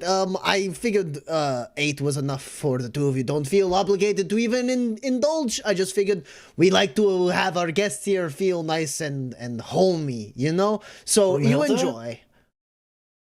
What are you doing here? You're a treasure. Oh, please. You talk like my third husband. That makes sense. All right, this is lovely. Thank you so Please much. enjoy. I really appreciate it. Absolutely. Also, while I'm here, walls are very thin and I don't make out all the words, but it seems like you are having a hard time. So please enjoy cookies and milk, and also know that if you are allowed in the next hour or so, I will probably be. I get very cranky when I'm tired. So Well, We we'll will be keep. quiet. kind of a lights out type situation. You bet. You bet. Yeah. Excellent. But you said something about feeling like a child, so I don't want to boss you around. But also, I don't want to put my nose where it doesn't belong. People get shot doing that. That happened to my first husband. So I'm going to bid you adieu for the evening, and request politely and respectfully that you tone it down within the next 60 minutes. Enjoy the cookies and milk. Good night. Ka-chunk. Night. Not. I take 2 cookies and give 6 to Max. Do you know what's wild, Addie? Mm. My first instinct was to be like, all right, so 6'2"? That's how we do it? I love it. Oh, we should always play twins, Addie. Yes, we should. Okay, so the night passes without incident, though assuming Cleve and Paige are able to get to it tonight or in the early morning. There is like, you're able to kind of like look at like the neighboring towns and like kind of based on the information that Max printed out, kind of get a heading for where New Fenton is going to be. Because Max, like assuming the competency of Max, was able to like get like the LRC coordinates for New Fenton.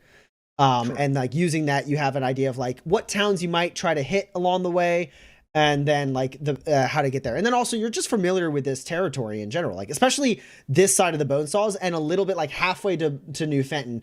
Like this side of the Bone Saws and halfway to New Fenton in the Western Badlands was about the Flywheelers route. Though looking at this, there's so many more towns in that zone than there were before. And specifically, I want to just for like edification to everyone, like that just is 200 years ago, towns were weeks and weeks and weeks apart, always. And now towns are sometimes days apart and sometimes weeks and weeks apart. But like there were way fewer settlements 200 years ago than there are now. Also what you've seen, like the LRC tower and like even this place that's a little shabby, like some like he had an ice machine at the saloon. Like it was on the fritz, but he had one. And that was like again a nicety, like those kind of like amenities and like just basic ass shit. Like he had an outhouse, but the inn you could tell had an indoor plumbing solution of some kind. And like that again is something that you wouldn't expect to have in an Ambleby town. Like this town 200 years ago would have been a few buildings with 4 walls and leaky ceilings and like nothing else. Would have been an outhouse. And probably wouldn't have an LRC tower. Probably wouldn't be a town. It would be like a way station or a camp. So like this just kind of like tells you a little bit more, gives you a slight impression of like how many more people have decided to make a life outside of the factory towns in the last like 200 years. Good So to see the planet thriving. Making good on its name. all of that being said, the two of you can tell this just based on your nomad history and knowing the area and all of that. So to get to New Fenton, you have basically 2 routes that make sense given the materials you have on hand. There's the route that would be like kind of going the way that the Nomad Pack would, which is through the Bonesaw, which is just like there's like not that many settlements in that area as you get closer and also into the Bonesaws. You don't know what the paths are like 200 years now. There could have been all sorts of rock slides, landslides, like any of the things that like that was a part that like the Nomad Pack had to send scouts to like find like viable paths. And also there's a lot of dangers along the way, which the Nomad Pack was able to subvert by sheer numbers and force, right? Like most animals are not going to fucking attack a Nomad Pack for no reason because they're loud and scary and big. So, you know, the only thing a nomad pack really has to worry about is like an Ache herd that is like, we can probably take you, and like we'll collide, right? Otherwise, like most things will try to get out of the way after the sound of like the vehicles coming through, right? And then bandits also, like a bandit to attack a nomad pack like would have to be pretty ballsy. It happens for sure, but like they have to like bring stuff to bear. So you have a little bit of like insurance and security there. You are just one bus with 4 people. So the journey through the bone saws is not going to be as guaranteed in your safety. If you were to take your way through the rest of the way to the bone saws, find a path through the bone saws, and then get on the other side of the bone saws and make your way up towards like the southern edge of the Piazza Basin where, really more like southwestern edge of the Piazza Basin where New Fenton is. It will take you anywhere from like 15 to 20 days, assuming nothing goes spectacularly great or spectacularly terrible. 15 to 20 days is kind of the window of time that you can expect to get to New Fenton if you go that way. Alternatively, this was true 200 years ago and seems to be true now. There's a handful of like settlements on Lake Alejandro, which connects the wastes to Markham's Landing, the factory town. There are nomad packs and also like courier services and so on that transport, and ferries that transport people across Lake Alejandro. Assuming the like competency, it's a little bit out of the way because you travel not directly towards, but if you go down to Lake Alejandro and get on a ferry, you could take a ferry to Markham's Landing, where there will no doubt be more established traveling routes, like kind of just by nature of people all walking along the same path, like much more secure paths and like trails, like established trails that will allow you to get there faster. But also, you know, a nomad pack or a courier service or a ferry or anything like that is going to cost you money. You'd be paying for effectively guaranteed safety and guaranteed fast arrival, or you could not pay any money and rely on your skills and familiarity with the area to cut through the bone saws straight to Fenton. And potentially get there in the same amount of time, or potentially lose like up to a week. And also potentially run into all sorts of different dangers and have to like spend a bunch of resources just to like make it through the difficult terrain that you would be traveling through. Well, what do you think? Do we we say with the newspaper, you know, kind of cuddled up in bed? What do you think? do we take the fracture through the bone saws, or do we take it the safe route? How much in our day would a nomad pack cost? What would the nomad journey cost? Probably for transit of your family and your like vehicle and supplies over Lake Alejandro. Probably a nomad pack would run anywhere from like, it depends on the nomad pack, but anywhere from like 40 to 80 spurs. Oh, well, I'd prefer to go with the pack route. I mean, I'd love to see what they look like nowadays, what the packs are up to, but I don't know if we've got the money for that. I mean, I'm sort of out. It seems not only that, I still owe you a couple. Sure. It looks like the Spurs stayed pretty stable over the past couple of centuries. I mean, 20 drink tokens from Spur from Axie. You also know if you wanted a hard like a full on like listing, like you could go to an LRC tower and look at nomad packs and very easily like price this out if you wanted to. Sure. We probably do that in the morning. Yeah, maybe tomorrow we go through the LRC and then maybe I can ask that barkeep didn't seem to know a whole lot, but I could make my way around. Maybe somebody at the supply store would know what the bone saws look like these days. Sure. And hey, maybe on the LRC there'd be some sort of jab we could do. We're sort of a drifter family now, Could if you be. think about it. I guess we are. We don't even have a place to stop. We don't have a pack. Yeah. Well, we'll figure it out, I'm sure. Yeah, I mean we're the pack. I mean, hey, That's right. Max could get on their motorcycle. I can get Franny on mine. I can be in the bus. You can be in the jetpack. Hey, That's hey, a that's a four-vehicle pack right there. it's a pretty good game. So, yeah, I mean, let's check in the morning, or if there's anything that we can get paid for to help us out, could be useful. I could definitely sell some of this gumbaroo hide for sure. I Oh, don't know sure. how much it'd get me, but might as well Yeah. try. Yeah, and if there's a store we can go to in the morning, maybe I can. I'd love to stock up on some cubes. Yeah, let's go to Hey, the store. Let's take a look in the morning.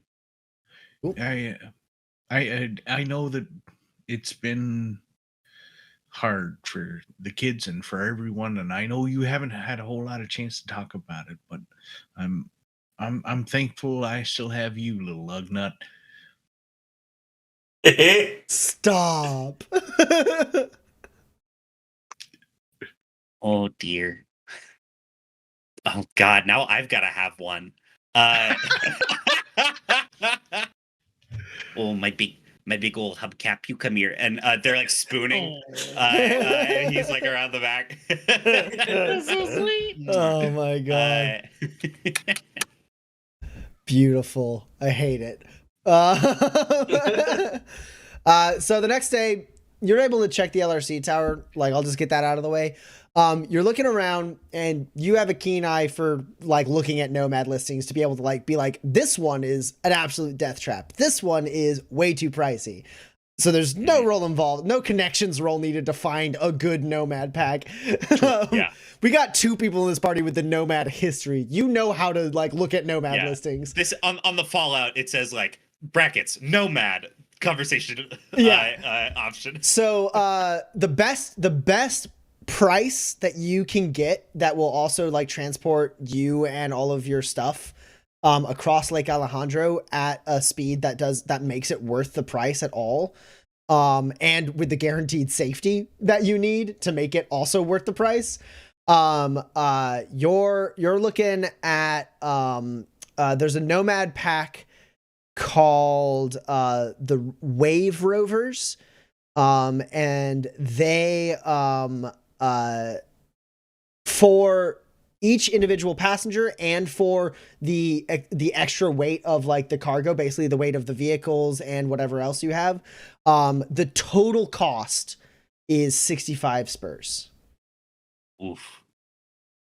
Yeah, I mean we're nowhere close to that. And right? and when you're looking at like the listings, you can kind of see, like I said, 40 to 80 was like the bracket, like 40 being like the bottom of the barrel like nomad pack and 80 being kind of premium. That gap has gotten a little bit wider and also shifted up slightly. So like 50 is about the cheapest you could get if you wanted to make it so it was totally risky and maybe not great, and they might steal some stuff, you don't know, or they might spring a leak. Like, you don't trust that nomad pack. So 65 is like, you found a good deal. It's like they have like they weren't going to cost you anything extra for the like the extra cost for the cargo is not so bad, but it is enough to push it up to 65. I'll see if I'll shoot that pack a message, the Wave Rovers, and say we also we'd be interested in passage for like 4 passengers and a bus, would be able to provide teaching and crafting services while on board. What would be an adjusted rate with that in mind? Sure. Yeah, you send that out. You said like basically like take the bulletin, make an inquiry, and then send that extra Yeah. message being like, we don't have the Ask for a necessarily the quote. Spurs, but let's go ahead. I'm gonna call this. It can be a connection at +2, or manipulate at +5. Oh, all right. The plus, basically the pluses are because your history and everything and your ability to back things up.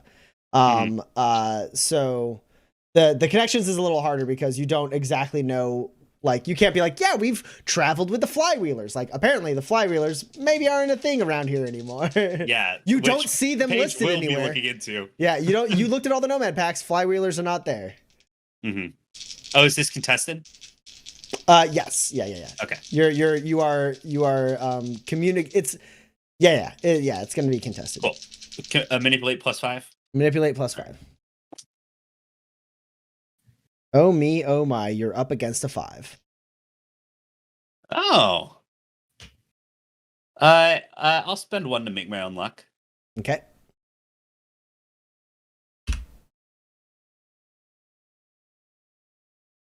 I'll spend 1 more to make my own luck. Oh my. I've got 2 hits, but like I'm rolling at 15s, so like 5 to 15 is fully half of the results on a die. Sure. It's a coin flip to do better. Cocked. Okay. All right, that's 3 successes. 3 successes? Okay. Mm-hmm. So yeah, all 7 or below. 3 net successes over a 5. If I'm the aggressor, yes. Okay, cool. You are. So you send out this message. Who knows what it will get you? But you are able to join Cleve and Max and Franny in the little. Hey, hold on, real quick. I was promised a beautiful sunrise. Yeah, which isn't that like hotel speak for the sun shines right into the room as soon as it comes up? Yeah, but it doesn't shine on the beds because the window's between the beds. Yeah. Yeah, the headboards are against the wall, right? So it shines that way. Yeah. Okay. So Franny and Max, you wake up at sunrise as the room has slowly, warmly filled with light. And when you look out the window, what you see is a thing that is maybe goes a little underappreciated in the Wastes. The Waste is known for its extremely terrifying creatures like Latish and Boohags and Rougaroos. It's known for weird ass people who always have garlic on their breath. And it's known for horrible hurricanes and terrible weather and just oppressive, terrible heat and humidity. But also, it's full of its own sort of kind of life that doesn't give a shit about humans. Like, the water is not good for humans. The plant life is not good for humans. But when you look out the window, right, you see the sun cutting across and you can see like the large, like algae filled, like pools of the surrounding area. You see the channels of like little creeks with, like little, like lily pads kind of like waving around in them. You see little critters in the morning kind of burrowing in. You see a couple squonks like jump and splash into a pool, and all that stuff, like kind of like catching themselves in the current and becoming part of the water for a little while. And like this, what is typically perceived as a dark, wet, drab, brown place is kind of filled with this golden warmth as the sunlight cuts across it and reflects off of the bodies of water and really like shines a literal light on all of the greenery of the area, because this place is literally teeming with life. More life than people would find comfortable, but so much like just like natural beauty in this area is visible here as the sun just kind of crests over the vegetation in the hills to create this kind of like, there's not a lot of stuff around Sootmire, and sure enough, there's just kind of this long like horizon of wildland with a little trail leading off to the next town. Tommy, kind of I hope you realize that you have just described the opening of Shrek. you have kind of just beyond the fence Sam. post.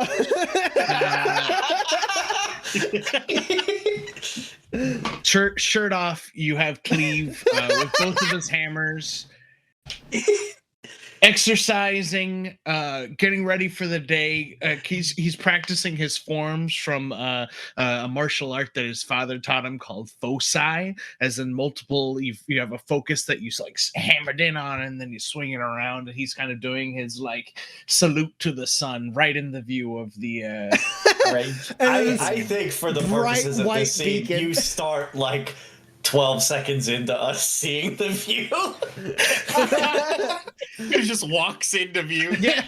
Walks in, takes off his shirt, bright white beacon in the sunlight as he starts his little like hammer tai chi. Shirtless Cleve will be the lasting image of this campaign. Mark my words.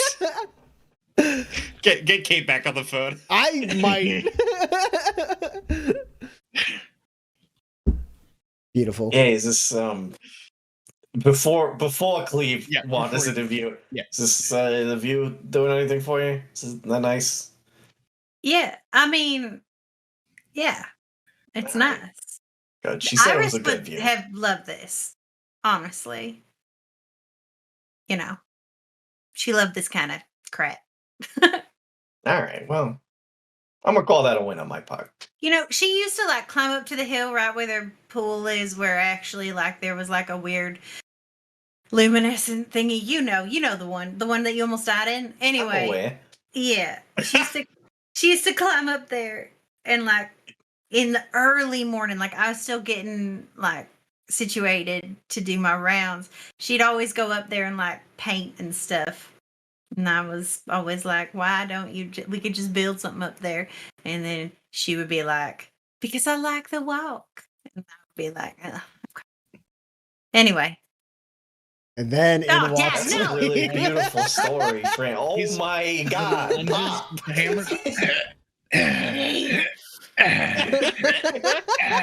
Honestly, it's hard to look at. It's you know, it's also reflective. hard not to look at is the thing. My god, I can't look at anything else. I Are hate there this on the blinds? no. Blinds come down. You're able to recompose yourselves.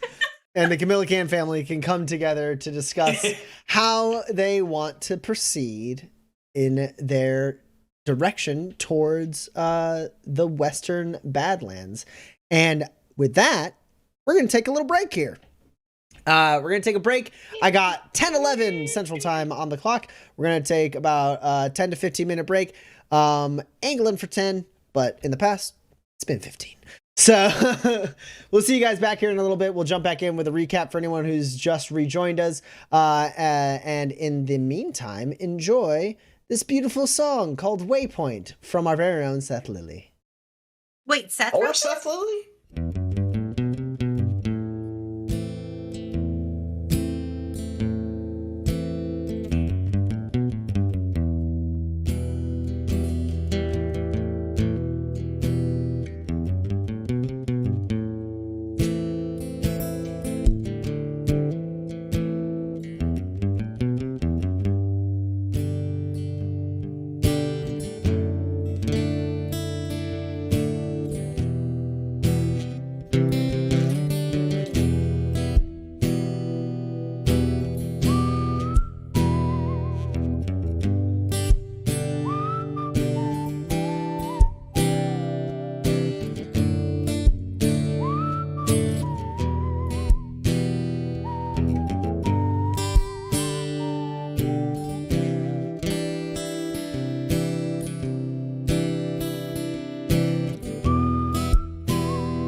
And we're back. So, for anyone who's just joining us on the break, a little rundown of what's happened so far. The Kumilicans, who have been teleported forward into the future into the year 427, have found themselves in the Ambleby town of Sootmire. Here in the wastes, tiny little town, just a few buildings, mostly just some people who have decided this is where they're going to live, and I don't know what they do for entertainment. Books, maybe. They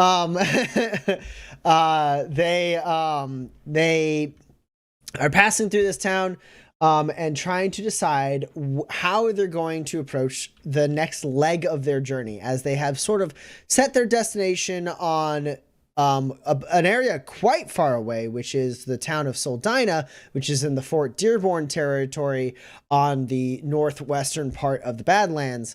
But along the way, they also want to potentially swing by the settlement of New Fenton, which,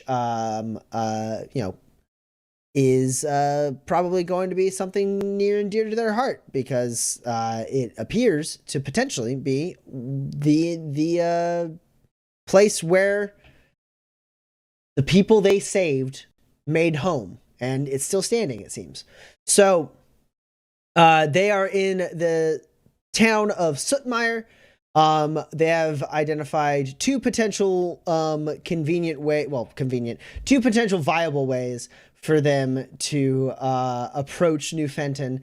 So it's just a matter of how they want to do that. We find ourselves here the morning of Sootmire, some breakfast delivered to Max and Franny at their little table in the little reading nook in the entry area, the lobby of the Avalon Inn.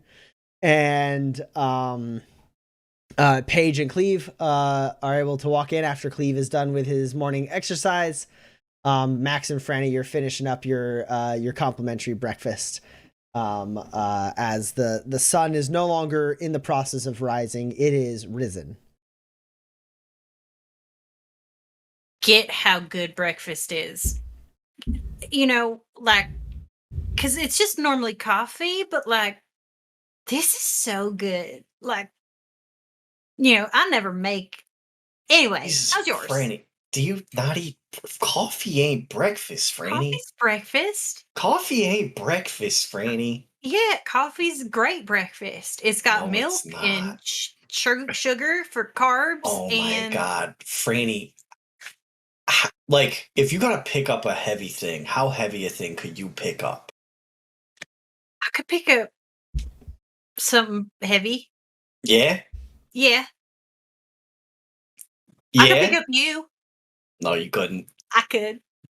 All right, here. I take off the armband that has my shield emitter on it. All right, here. Put this on. No. It's not going to fit. It's so big. It's an adjustable strap, Franny.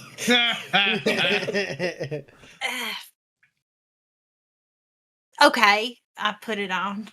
Right, I'm going to turn it on. Wait, does it go like this? Is it this way? Is that the snap? Yeah. No, you got it. Okay. All right, I'm going to turn it on now. You ready? Okay. Yeah, I turn on my shield. Yeah, as the energy hums in from the battery pack on Max, I think still on Max's hip to the emitter on your bicep, and also Max, they had to remove a couple things from the one gauntlet there to put on Franny's wrist. It turns on, and this shield, this digitally constructed grid work of hexagons begins to form as you raise up, as if you're gonna defend an attack, and you full on fall over. Wait, Max doesn't even catch me? I mean, Max could. You still are falling over one way or the other. Well, yeah, I get you by the shoulder as you're coming out of the chair with a full pancake in my mouth. Yeah, it's wild because when it turned on before the shield even started to construct, you felt this weight on your shoulder as the energy. It doesn't make sense because you would think electricity wouldn't add weight, but somehow the current of energy that pushes into this thing adds a pull on your arm, which you were fine for that. Does not count is the thing. if I had to pick up something heavy, I probably could if it was important. But like, yeah, that's real heavy. So like, and also I was off balance. Yeah, all right. Coffee ain't breakfast. Give me back my shield. I can't reach the snap. Can you do it? Yeah, no, I got it. Yeah. No, it's just, okay. Where do you think I'm eating breakfast in Fenton? I don't know. Like, get like a sandwich. A sandwich is a food for on the go. A sandwich. Yeah. Where am I getting a sandwich in Fenton? The saloon. That's all the way across town. I've already had 2 cups of coffee. Franny, all the way across town is a 1.5 minute walk if you're slow. Coffee is an appetite suppressant, and so like, I'm not hungry by then. This feels like the very beginning of a Tarantino movie. Yeah. Anyways, everybody to cheers. So Paige and Cleve walk in as Franny and Max are debating whether or not coffee is breakfast. Hey there, kids. How was your night in the room? Ours was sure relaxing. Don't say more. No, I don't. Thank you. Hey, you're lost. You're lost. Oh, coffee. Yeah, Daddy, have some coffee. I could use some breakfast. Absolutely.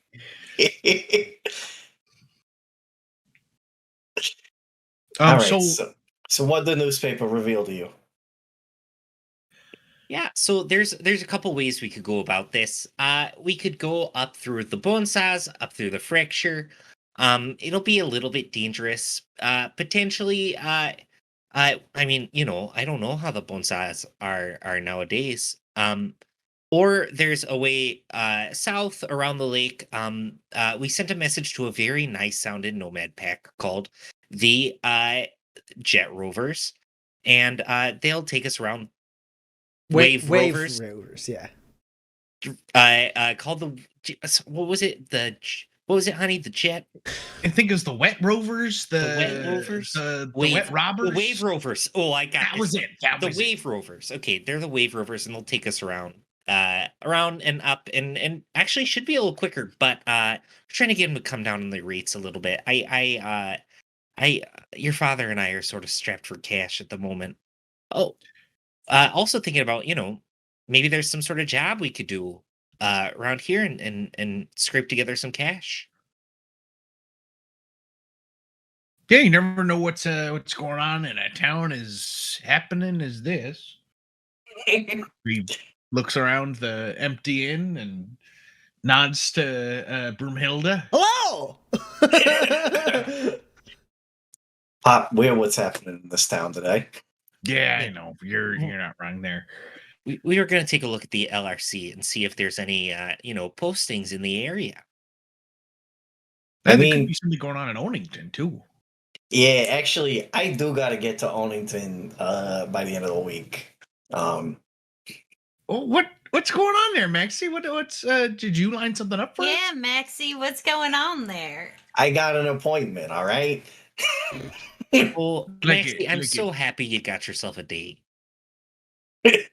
Yeah. Right, are you telling me the chat is still active? Well. Yep, sure is, Pop.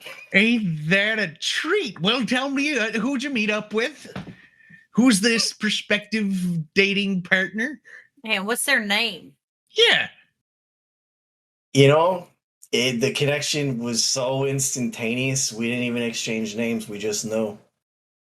Well, that's what happened with me and your mother. Yeah, that was me and your father. At first, I just knew him as this pram who spilled a bunch of drinks, and then very soon I knew him as my husband. I'm still spilling drinks to this day. Well, you got to be careful, dear. Sorry, the tap is all full. I mean, yeah, like trying to get some cash ain't a bad idea. We're not exactly rich. End of sentence. But I don't know. Mountains seem fine. I could scale, or I could scout ahead for us, which might be helpful. Yeah, I mean, like that's what you guys do, right? Like you drive through the mountains and Pop scouts ahead.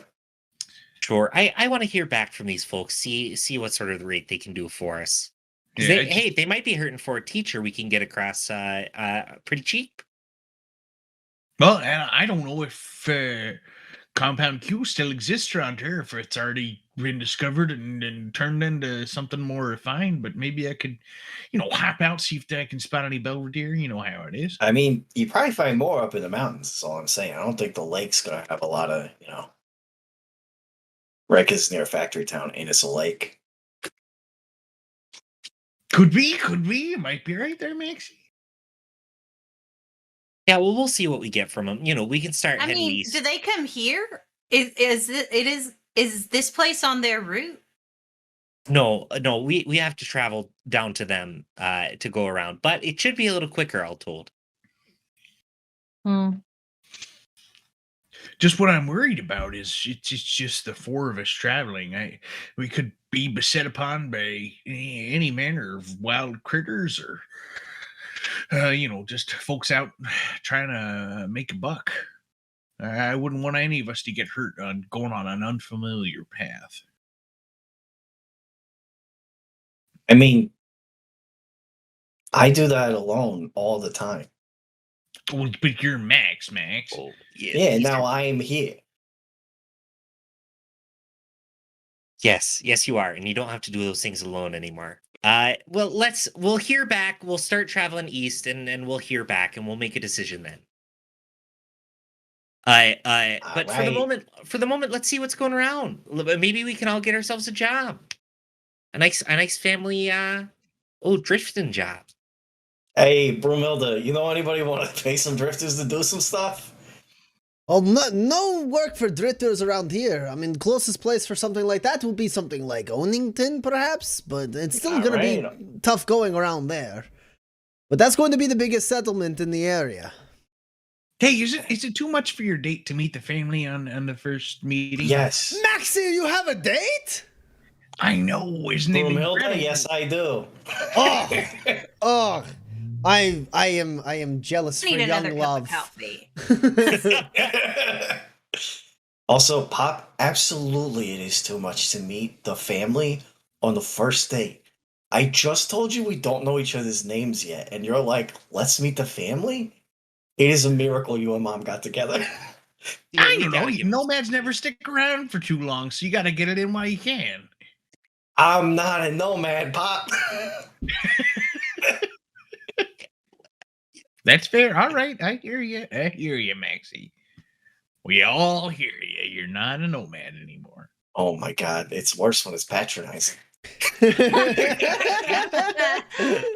Nope, they said they're not a nomad, so that's what they said.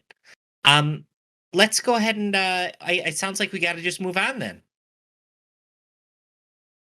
All right. Yeah, I don't remember the name of this town. I'm so sorry, Brumhilda. I don't remember the name of your town. but you've been Sotomayor, lovely. it's extremely forgettable. Brumhilda, I will never forget you. That's an honest to God promise. I won't forget you. I never forget the face or a name. If our paths ever cross again, I look forward to seeing you. Max, Dad, Mom, Franny. Absolutely perfect. Got it in one. Why don't y'all get the bus set all the bus? How do you say that with a Midwestern? Anyway, why don't you get it all set up and I'll head over to the general store, see if I can get some of this flesh of gumbaroo off my hands. Cool. So you head on Alright, over yeah. to the general store. A somewhat older than Broomhilda woman, maybe like mid 50s, with she has the sides of her head shaved and her hair is kind of short and like flopped over to one side. And she looks at you as you come in. She's smoking a cigar. She taps some ash in the tray and she goes, "Howdy, I heard there was newcomers in town. How can I help you?" Oh, don't worry. We won't be here for too long. I just wanted to see if perhaps you could purchase some of this high quality gumbaroo hide from me. All right, bring it on over. I do.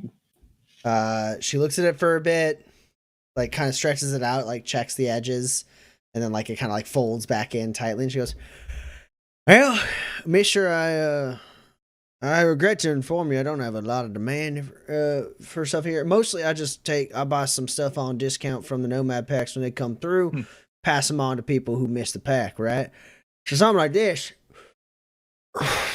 you'd want to probably get it to like an armorer or something like that, or someone who's working with fine merchant, someone who's a little more crafty than me. See, I'm just a merchant, as it were. I could still do some with it. Nomad packs due to come through here in the next few weeks. I could see if they're interested in it, but I'd be selling it close to wholesale, right? So, I mean, if you want a couple machinery cubes for this like that, that'll do fine. But if you're looking for anything more, it's a bit beyond my ken. Yeah. Well, the wife's pretty crafty. If I wanted to form it into something, I'm sure she could find a use for it. Which, if you don't mind me asking, which Nomad packs come through here? Well, we got a few. They don't pass through all the time. Mostly when we got orders in. Otherwise they don't have a reason to come through. Ain't no one set a destination for Sootmeyer. So there's a handful. There's about 5 or 6. You can find their names in the LRC tower. All right. Well, I guess we've taken a look then. Well, I do appreciate that. We're on our way over to Onington. Perhaps we could find an armor over there. I think they maybe have a blacksmith there. I'm not sure. Say, have you ever been to New Fenton by any chance? I can't say that I have. I ain't been around too many places. Furthest I've ever been is nowhere. Nah. What a town nowhere is. Yeah, I've got some good times down there. That's one way to put it. Okay. I missed what you said, Tommy. What did you say? I said that's one way to put it. Well, before I go, I guess you haven't been that way. Is there still a path through the bone saws we could make it through safely? We're kind of on our you're way heading on into Badlands. Oh, well, I ain't ever been myself. But yeah, I mean, there's probably still some people. I don't think most Nomad packs just go down by the waterways these days, so I don't think there's a pack that's going to take you on through there. Not that I know of it. None that come by Sootmeyer, that's for sure. But I think I heard of people traversing it from time to time. I mean, mountaineers, drifters, hunters, whatnot. I don't know if there's a set path. It's kind of mostly tribal land, as far as I know. Okay, but there's not any, like, giant creatures guarding the bone saws, or you go about hill people just attacking anyone who goes through and roasting them over a fire. Well, you go about 10 foot out of town, there's something that's going to try and kill you, right? So, as far as big scary critters go, I bet. As far as people going to kill you go, I mean, tribes there, as far as I know, they ain't too hostile to people passing through. So as long as you ain't pissing them off, they ain't going to try to fuck with you. But, I mean, it's the mountains, right? If a tribe has something that some bandits want, then there's bandits. If there are people passing through on the regular, there's going to be bandits. If the tribes decide that you're looking at them funny, then they're a problem. If you drive off the edge of a cliff, that's a problem too. I mean, most people don't go through the bone saws for a reason, right? I hear those rocks are sharp as swords. Well, we'll certainly try and stay off of them. I guess it doesn't sound like too much has changed over the past 200 years. The main thing that's surprising to you is that Nomad packs don't travel through the bone saws anymore. It seems that there's been enough like demand on either side of the bone saws that there's not really a demand for Nomad packs to try and service both sides. Sure. So like nomads. Close to the other, it makes sense. I mean, if you go to Markham's Landing, I mean, I guess that's the wrong way, but there's probably a town somewhere where you can get in touch with a courier service that will fly you over. But that's going to cost you more than just a nomad pack to drive you around, I bet. Well, if I had the spurs for that, I wouldn't have to even worry about it. Yeah, you're sitting here trying to pawn off a Gumbaroo hide. You got anything else? Are you going to buy anything?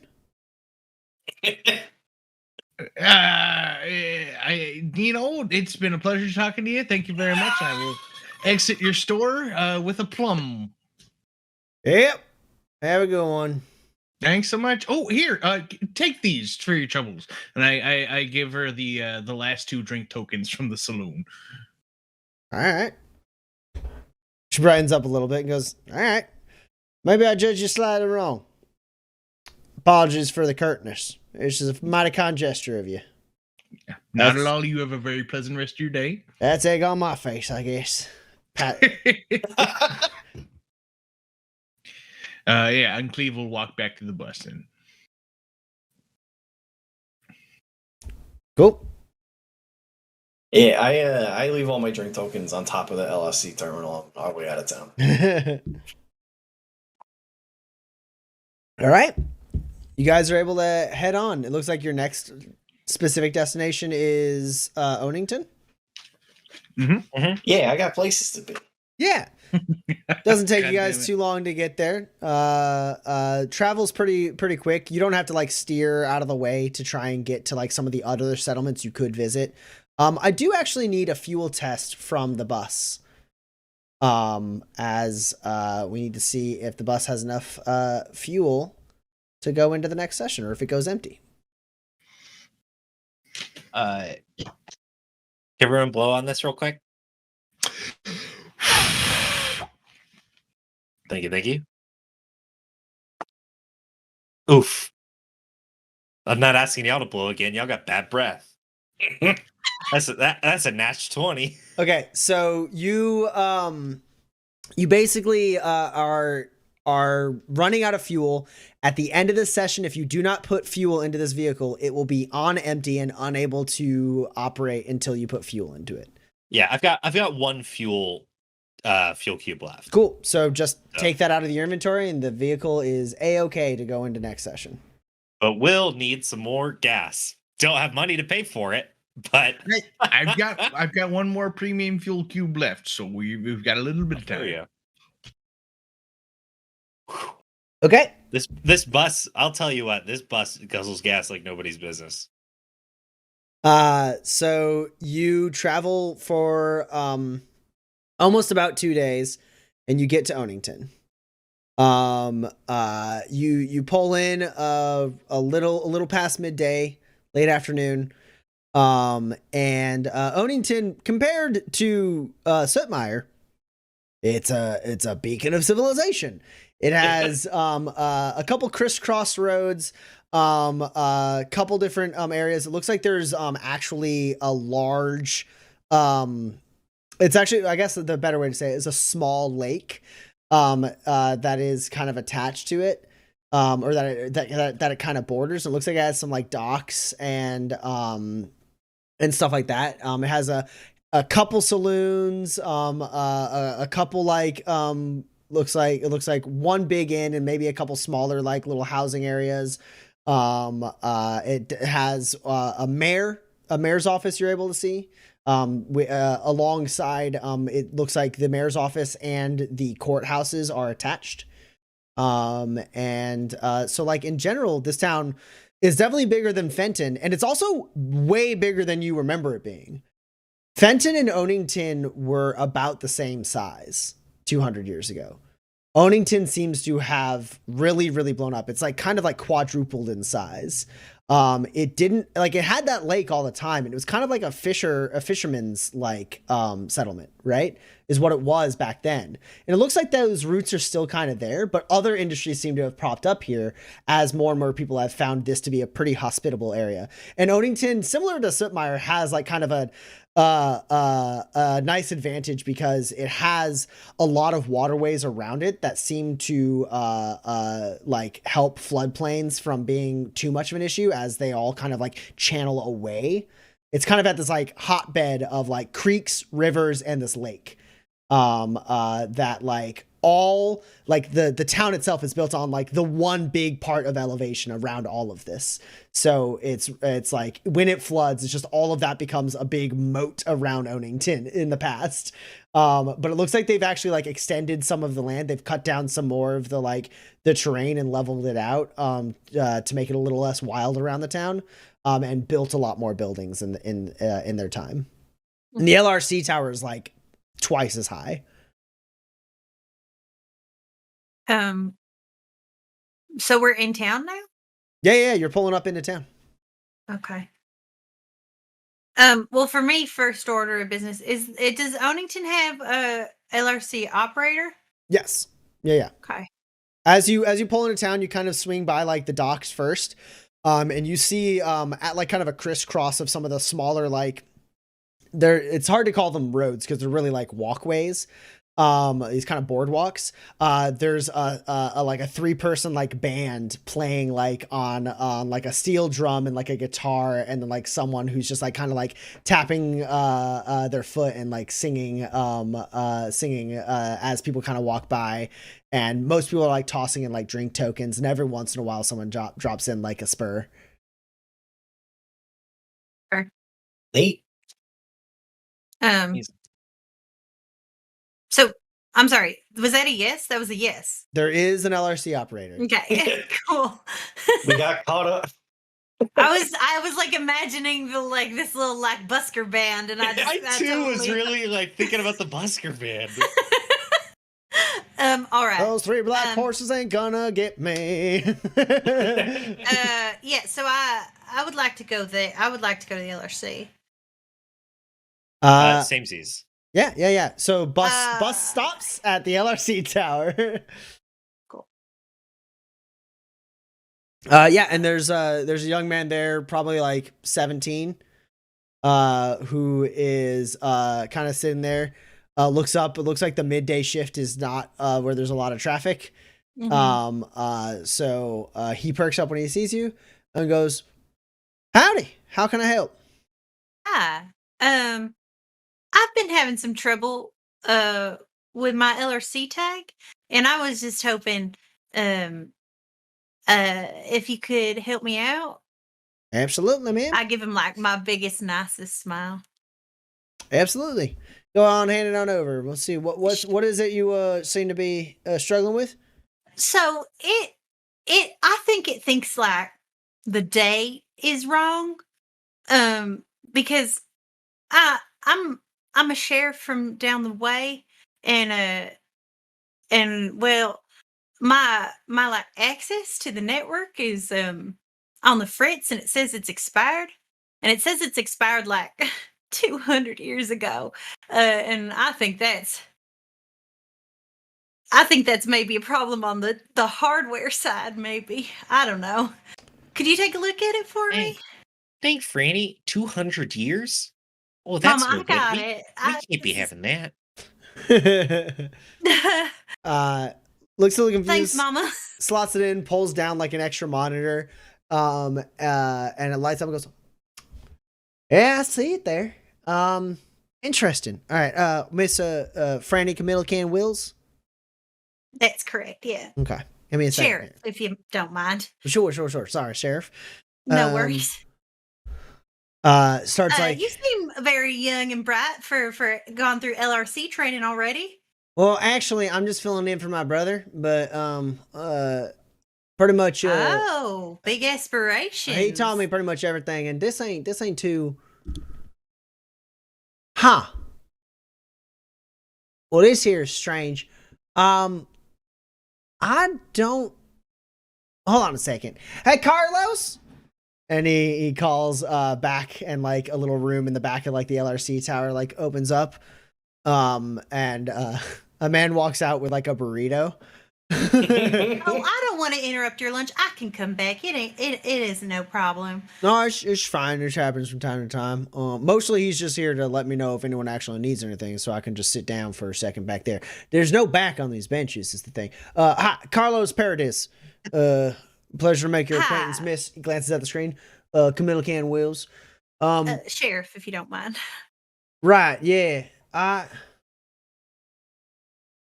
It's just a little weird. You may need to go talk to the judges or the mayor for this. It appears, Miss Kumilican Wills, that your sheriff's license expired quite some time ago. And you also registered in a town called Fenton. I don't know a town called Fenton. Well, there's a town. It's called New Fenton. Oh, it's in the Badlands. Oh, what? Oh, damn! You're far from home then. Yeah, my folks are from around here. Yeah, this has coordinates to. I did a little. I was traveling with a nomad pack, and I may or may not have been pickpocketed by one of the kids, and they may or may not have run over it with their little scooter. Awesome. Go at this point. Let's go ahead and roll in a minute if you're late. Okay. Can I assist? Yeah, I think so. Go ahead and roll an assist. This is gonna be a manipulate. I'm gonna give it a minus. You know what I'm gonna do? I'm gonna give it a -3, and then I'm gonna use grit 3 times to make it a -6. I'd first use grit. And since this grit applies to both of you, Paige, you get 3 grit. Both of you are at a -6 for this. And I spent grit first, and it was to luck. A counterboozle. Make my own luck. Sure. You made your own luck once? Just once. Okay. Well, I get a grit, and you stay at 12. Yeah.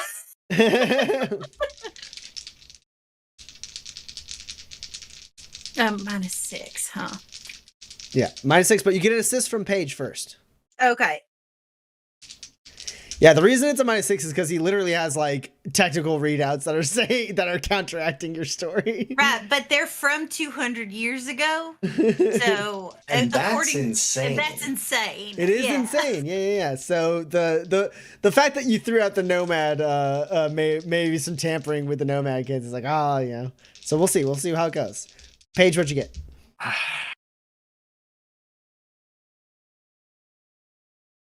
The problem is I just feel terrible. Did you risk misfire? Go ahead and take 3 grit back, Tommy. You can have that 3. You spend 3. I only get 1. Oh, you can take 1 grit back. See, so really what I've done is I've played the grit economy to our advantage. Right. And I've misfired. Did you get any successes or? I would have. So you got no successes. So it's a grave misfire. So you are just turning it into a misfire. Yeah, and you know what? I'm spending 3 more grit to go out strong and count this 10 and help out my dang daughter. Okay. If I'm gonna misfire, I'm at least gonna provide some pluses to her freaking roll. So you go strong, which only eliminates 3 of the negatives, which lets you count to 10. Oh, that's right. Yeah, because 3 of the negatives were from bamboozle. Well, then I'm going to keep those 3 grit, and I'm going to tell you to go fuck yourself. Okay, so it is a misfire. It's just a misfire. Sorry, Addie. Okay. I got a little personality, and I was like, maybe I can help. No, this is fine. This is great character building. Okay. Let's go ahead and roll, Franny. You are at a -6, and also there's an assisted misfire on the table. Right. Okay. I am gonna go it strong. So You're only at a -3 then. I'm only at a -3. And go it strong is 3? Yes. Yeah.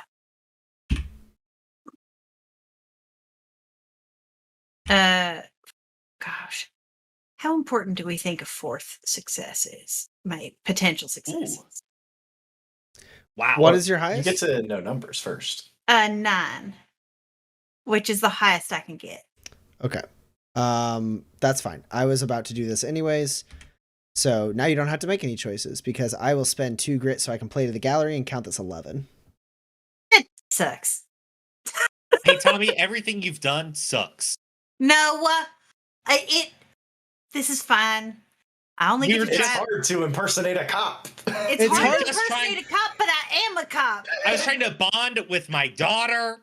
It's fine. It's fine. The natural -3 was gonna do it anyway. So I just didn't realize Tommy was so anti-family. no, it's fine. Oh wait, a wink and a prayer. No, a wink and a prayer won't do it. Yeah, because 9's the highest. Can a wink and a prayer Romans roll? Nope. Okay. You do get a grit from Boo saying she needs it. So you are at 11 now. Thank you. No, I'm not anti-family. I'm anti making it easy for someone to impersonate a government official. A sheriff is effectively a mayor. official. You were a government official. You were duly elected 200 years ago. Your term is well and over, young lady. Don't take my identity from me. This is all I got. My wife is dead. Also, to be fair, cops are barely government officials. No, on Manifest, sheriffs are basically I mayors. I got such flashbacks to my wife is dead. Okay. So I should have done a bamboozle. you look at that. He looks at you. He looks at like Paige, who's like trying to be like, it's weird. It must just be a glitch. Yeah, those nomads, they're not that bad. Like, Like, that's what does that man is. Paige can't help but like defend a little bit. yeah, like, well, I mean, maybe it wasn't the nomads. Maybe you just dropped it in some water. You're just on the way. And Carlos sits there for a second, looks around a little bit, and goes, right. Miss Kumilican Wills? Yeah. I don't want to be a nuisance. I don't know exactly what's going on here. Here's what's going to happen. I'm going to go ahead and clear all the sheriff privileges off of your LRC tag because until you can get some word from what I can see is the current sheriff of New Fenton to back up your claims, I don't really see much of a reason to go ahead. If there's been a mistake, it's just easily done. And he presses a few buttons, and the sheriff privileges all just get wiped, and the prompt goes away. I've gone ahead and fixed that problem right there. If you are wanting to pursue this further, I must insist you go talk to the mayor or one of the judges in the courthouse. Otherwise, I hope you have a very good day. You too. Seem nice and fair? I'm sure we'll sort it out. It'll be fine. Just send a message over to Sheriff. Where's my list? My list is gone. Nope, there it is.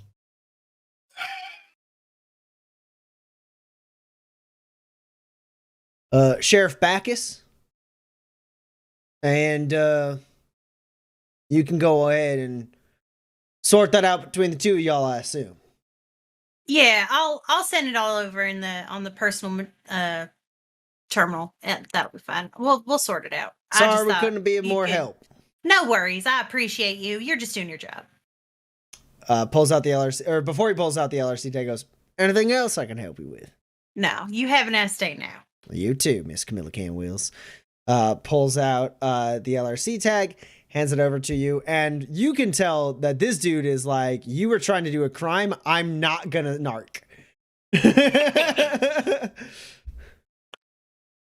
But definitely you have been marked as criminals at this point. You can read on this man's face, Franny, he now thinks you are a grifter who is trying to grift him. And I feel it is important to now mention at this point, as soon as the bus stopped, I did what I have always done to get the lay of the land in a new town. I went to go see if there was a table to play cards at. Sure, there is. I was not here while this crime happened. I go back to the bus. I do want to check my messages, see if the wave rovers got back to us. Sure. I think they probably have. They have. Amazing. You receive a message. How many successes did you get again? Was it 3? It was it 3. was 3. You receive a message from Slug. Hell yeah. Saying, work and barter for passage is amicable, though it's got to go through the alpha. Always happy to help out another nomad.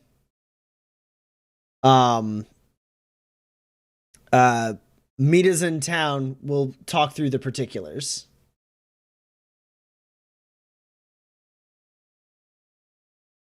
Slug. God, we're so broke though. Oof. Slug, I don't want to put you out, bud.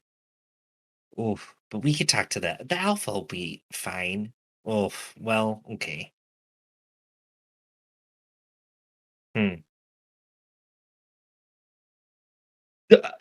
Tommy, do I have any sense that this might make it affordable passage at all? Or does he is he saying that like he could take it entirely in barter? Yeah, he's saying basically like, depending on how short you are, like they will ask you to work a certain amount. So like, judging by that, like, do you think if you're trying to go for free passage, like your entire family has to commit to being like full part of this nomad pack for the duration of the journey, and then also might be given like extra things, like if there's any like dangerous scouting, like Cleve is probably on that, right? Like you guys will be asked to pull your weight a big deal, unless you have stuff to trade, in which case you can kind of like lessen that obligation a little bit and still like work for the pack. But like if you like have a bunch of fuel cubes or materials or like machinery cubes or whatever, like shit that you can give that's like worth value, obviously that lowers that 65 cost down. But basically they want like for a nomad to like earn 65 spurs in wages, or I guess between the 4 of you it's like 13 spurs per wages or something like that. Wait, is that math right? 9 spurs? 9 spurs? 16. 16, like 65? 16 or 17. 16 or Like 17. I was close the 16-ish, first time, and then I double guessed Yeah. myself. Believe in you. So like that, like to make that much, this one little trip across Lake Alejandro does not match that, right? So like you would either need to split the cost between labor and barter, or if you had nothing to barter, then your work would be your barter, and you know that you would be given like the hardest jobs. And you're not too familiar with, at least I don't know how familiar you are with like water nomad packs and what kind of like demands they might have. But like you know that if someone was trying to do this for the flywheelers, like if they had the ability to scout, they'd be put on scouting missions, and like they would be like the fucking rookie boot greenhorn of that like troop, and they would have to like build up the tent and break it down, and the other people would get an easier thing because they're carrying the dead weight of this non-pack member who has the skills but is not part of the pack, right? And like if like there was like repairs to be done and someone had technical prowess, like that person would have to spend almost the entire trip like repairing things that hadn't gotten repaired yet because they hadn't like had the time to, right? Gotcha. Like those kinds of things, like the things that like a pack like is always barely held together by like the obligation of everyone that's there. So if they can barter for someone, if someone has a skill set that can be used, they will use them, but they will like use them hard because they're like, we're giving you free safe passage. That is our whole thing. So you got to pull your goddamn weight. Yeah. It's like everyone is Birdie in this instance. Yes, I got it. Yeah. Paige writes back. Sounds great. Can't wait to meet you and the rest of the pack. We'll be there, Paige. And she turns around. She goes, "Hey, well, I got us a passage with a nomad pack."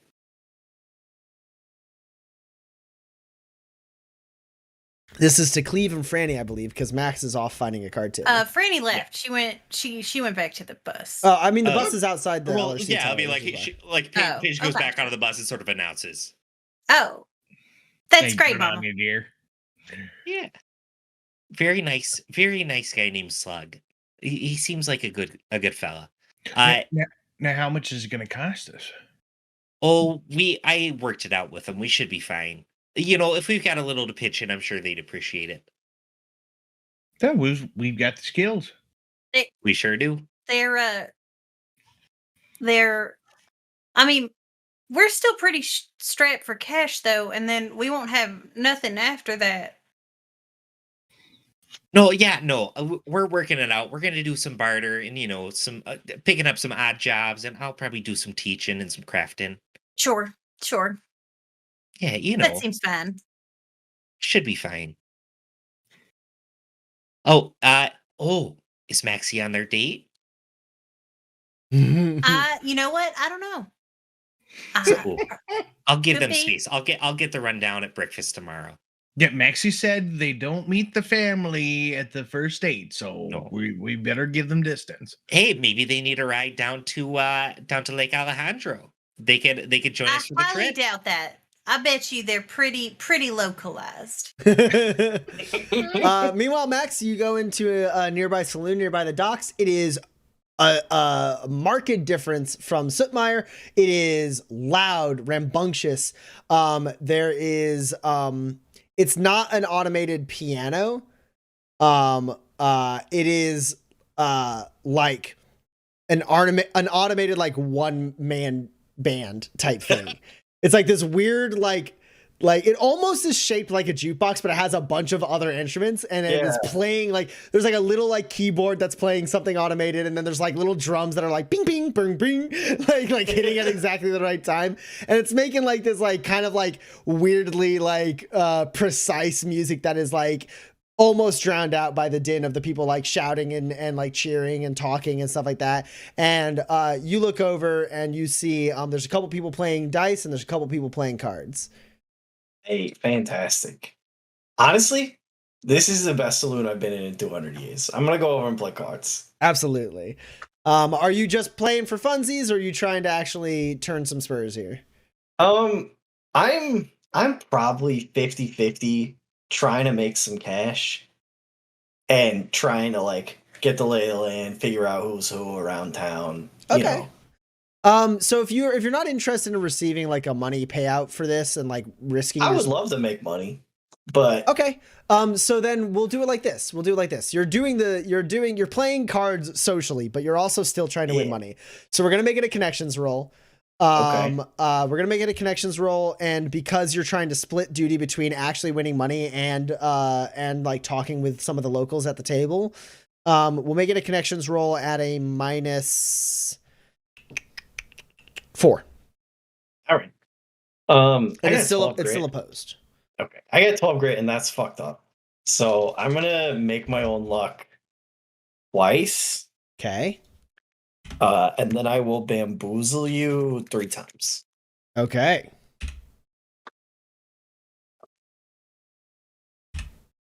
I'll go ahead and make my own luck twice also. Hey, I'll take some grit. Listen, 12 grit is fucked up, but like 9's fine.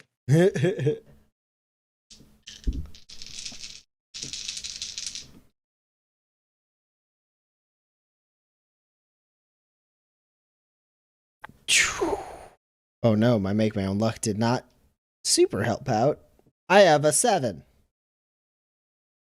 I'm gonna All right, I'm gonna go with strong. Okay.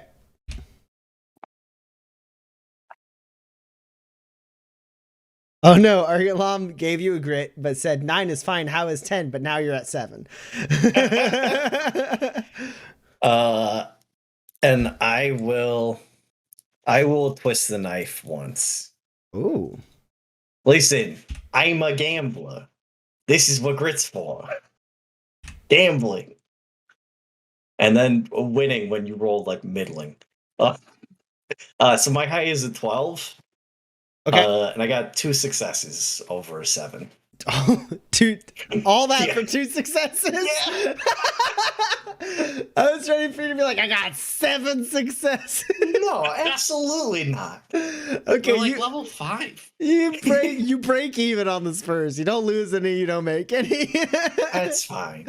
But you learn a little bit just by chatting with people, like basically like getting the lay of the land of Onington, some of the stuff you get from the various people like that kind of cycle in and out of the card table is like you kind of get a sense of like the area, like the parts that are like kind of nicer parts of town, the like the kind of like local villains of like the wealthy people versus like, because you're nearby the docks, so like you're not like in the wealthier part of towns. Yeah. And like Fuck those guys up in their ivory towers or whatever. yeah. I guess this is Markham territory, right? That reference probably lands quite well. We've all read stuff. I own 3 books. So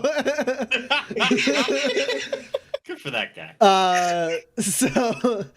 So you get like kind of the lay of the land of that. You find out like where the brothel is that you have a rendezvous reservation. with. Yeah. And it's a really nice brothel, and one thing you actually get from this is like this is a nice brothel. It's one of the actual like calling. It's one of the things that makes Onington kind of a staple. It is one of the places that has like what would kind of be considered one of the more like premier brothels. And what you're able to glean with 2 successes, it's not a ton about like the area. There's not like a ton about like there's not a lot going on around here. Most people are passing through, fishers, stuff like that. But like you kind of key in and learn a little bit. You get the impression that like having a subscription, like if this brothel is the like benchmark for the brothels that are a part of this network, like you have a premier service that like most people, like some people are like, yeah. If I get these winnings, and they like look at like the 12 spurs that are on the table, they're like, if I get this, I'm gonna go have a good time at that place. Like yeah, 12 spurs. People will spend like a lot of spurs at this brothel. Hey, this is great. Everything's coming up, Max. Nothing could bring down this good mood that I have right now. No new information could ruin my day. Do you meet back up with your family after your time at the saloon, or do you just go straight to the brothel? For I mean, we showed up like when morning, afternoon, mid afternoon. Like you gamble a little bit into the early evening. Yeah, I probably just go. I walk right on over to my reservation and have a great time. Yeah. What's this? I gotta know what this brothel's called. Foosh. Tommy, you told me it is a luxury brothel. It is a very good brothel. It's called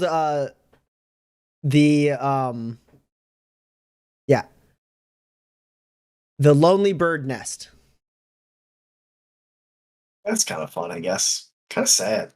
Whatever. It's kind of sad.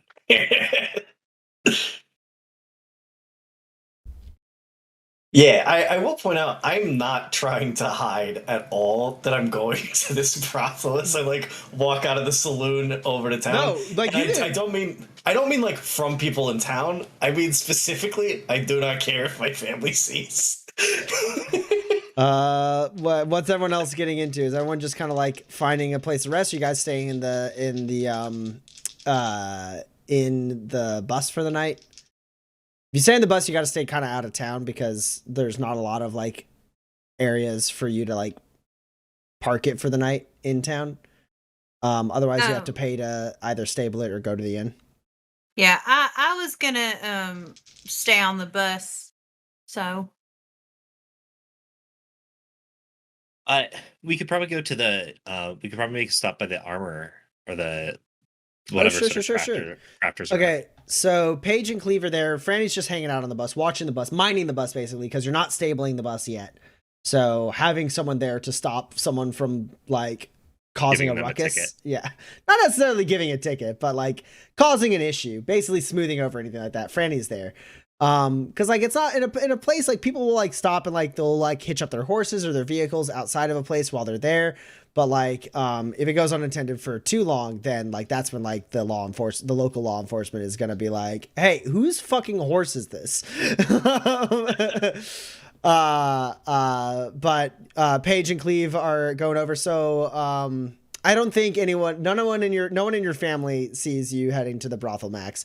I will say that like if you were sharing with people like that's where you were going, like they are really excited for you. Everyone, like there's literal there's no shame like planet wide for people who use brothels. It is like a purely like respected and good profession, and that hasn't changed in 200 years.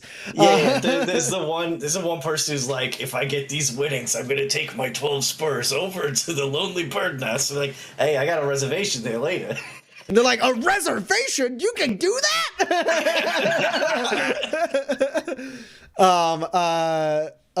Yeah, they call you High Roller Max as you leave the saloon. Even though you didn't actually like bet much or win much, you just everyone's High Roller Max. Everyone's just like really excited that like you deigned to come into the saloon and play cards with them and that you're not an asshole.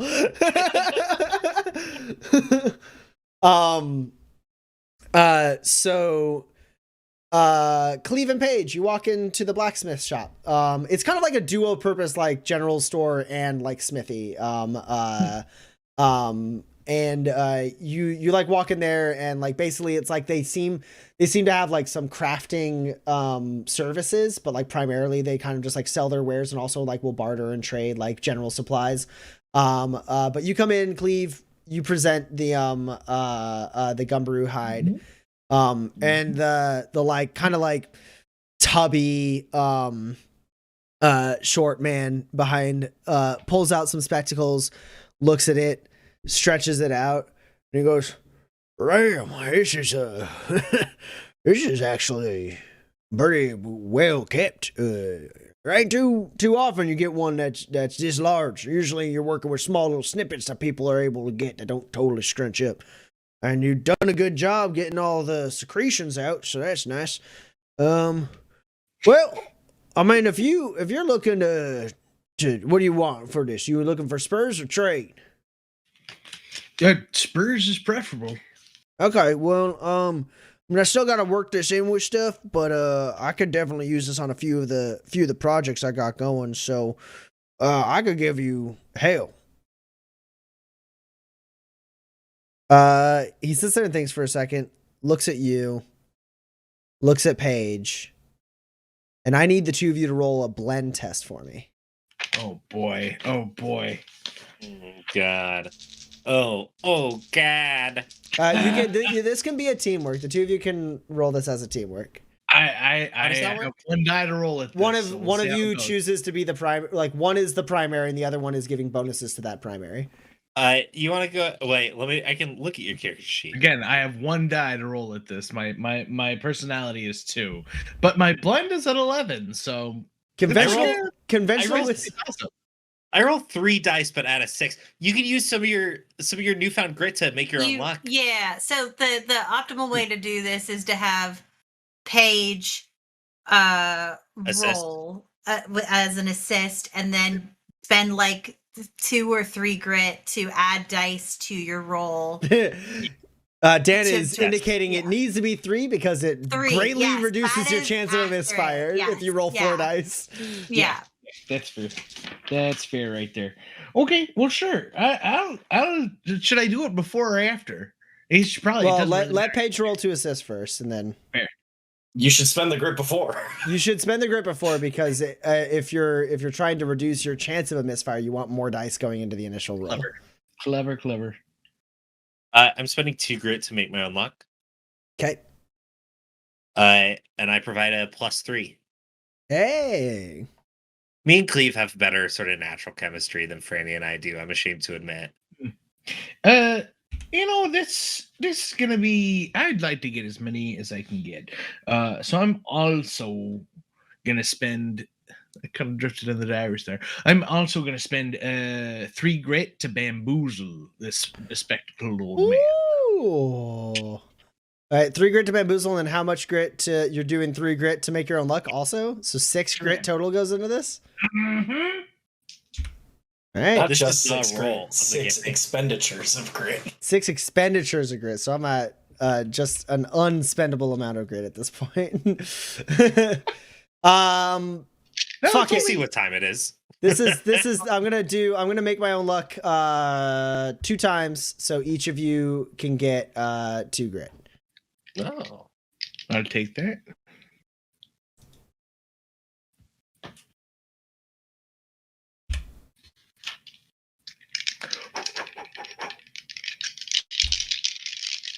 We'll see. You said you bamboozled me how many times? 3 times?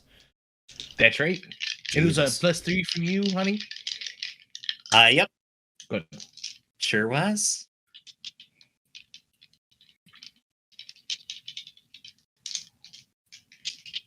Can I roll? Or You can are roll. gonna You can do- roll. Yeah. I need to know what your highest is, and then also if you're spending any grit, and then I got Oh, baby.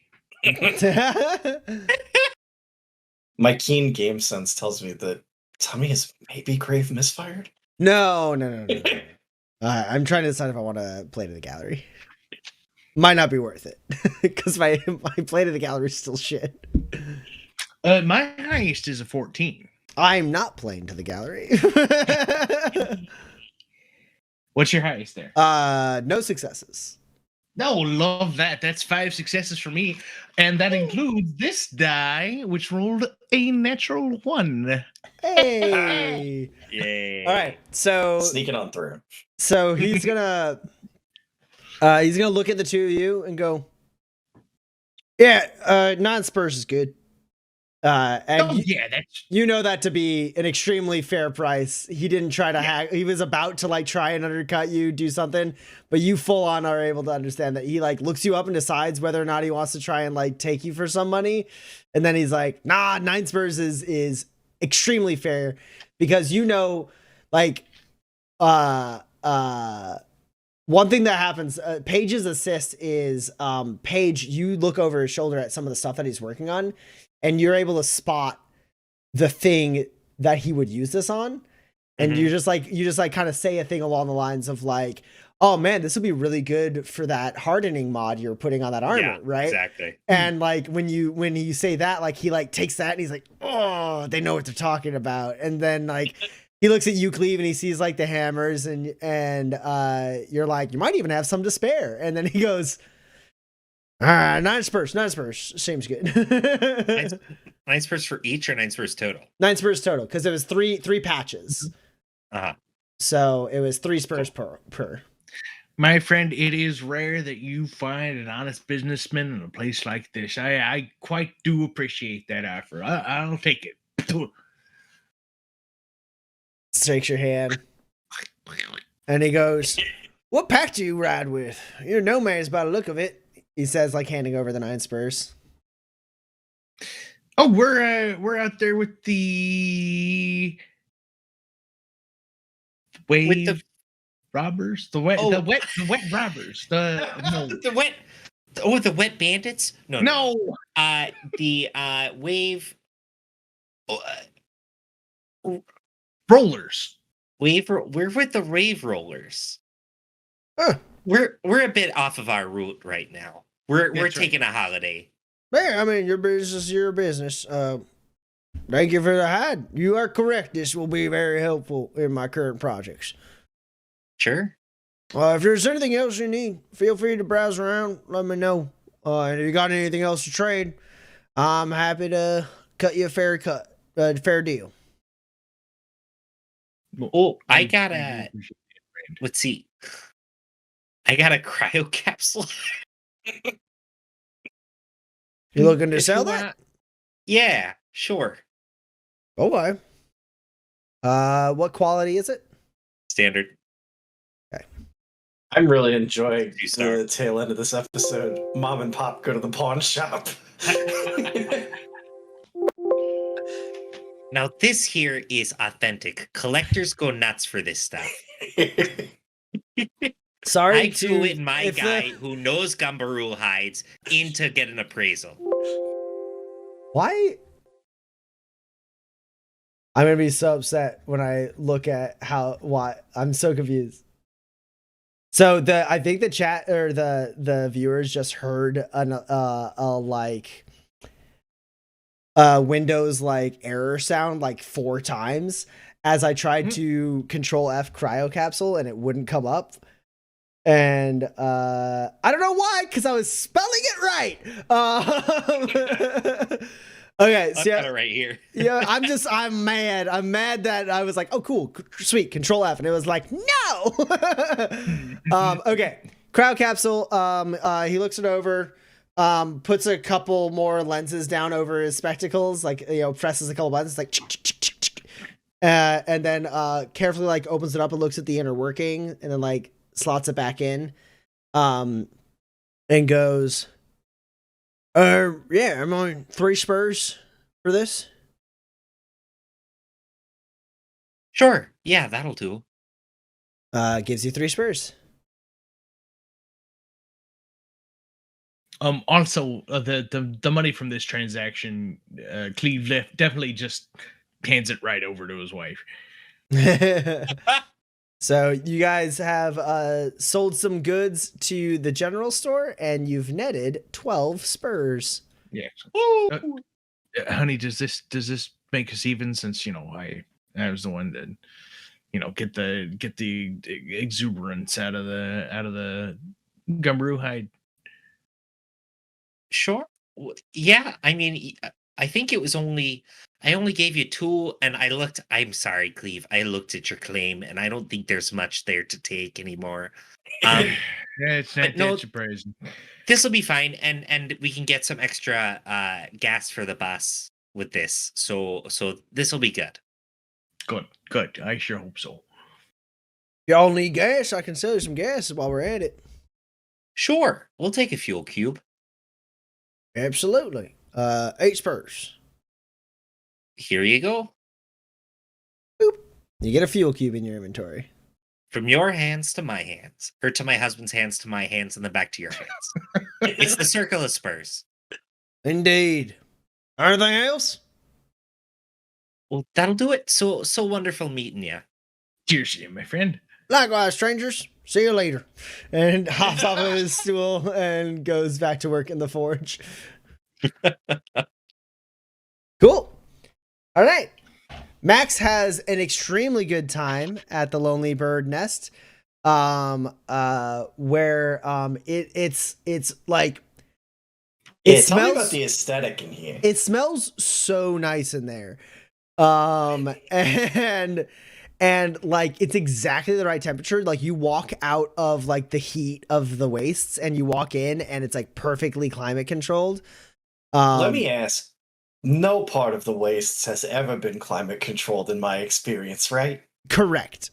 I fully stand 3 feet inside the doorway for a solid 90 seconds.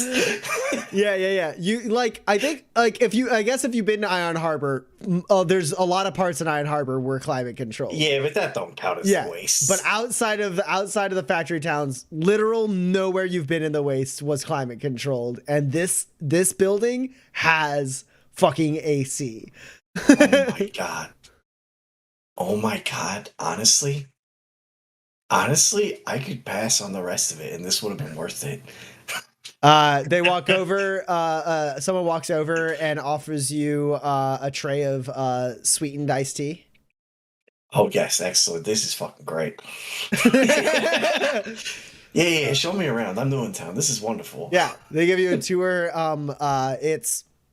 It's this kind of like long, narrow building with a lot of like hallways branching out of like the central chamber that is somewhat like bisected by or like segregated by like some like areas that's like a curved little bar and then like a little like seating area. So it's not just like a straight shot all the way through. You kind of have to like zigzag your way through, but it's not like claustrophobic at all. The ceilings are pretty tall, and you see that like in the halls you see people go, and you also see them go up like side stairs to like other floors in like the upper area. But like the central chamber has a more high ceiling with really nice lighting and like some chandeliers, and you're able to like enjoy your time in the lounge for as long as you want. Your service allows you I mean, depending on how crazy you want to get, your service allows you a decent amount of drinks and food in the lounge without having to pay anything. Yeah, I mean, I don't get too nuts.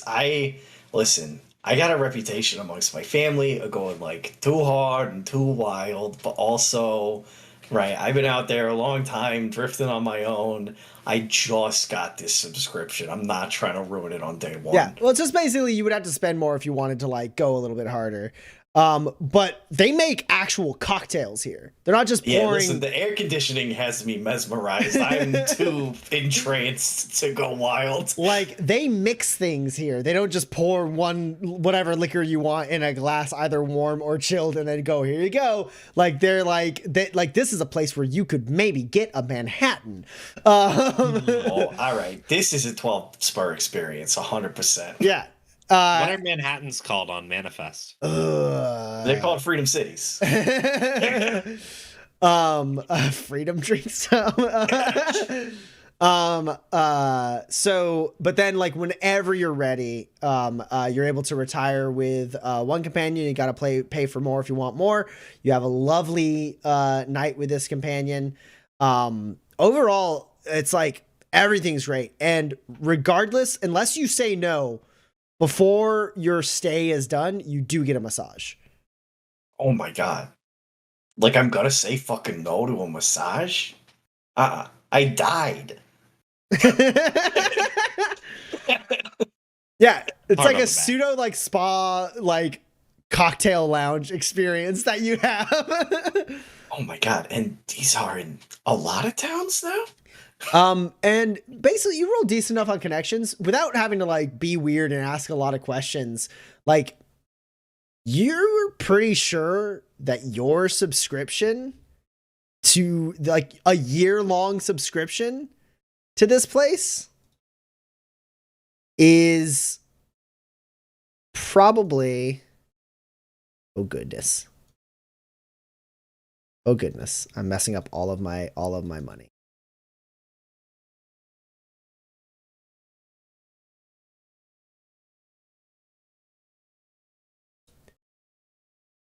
Something in the realm of 100 to 200 spurs at minimum. Oh my god! I love that we're doing a time travel campaign, and our version of you invested in Apple in '84 is you bought a hooker's subscription 200 years ago. And it blew up. It's like Wonderful. Futurama, but not. Yeah, this is fantastic. Honestly, this is maybe the best birthday present I've ever gotten.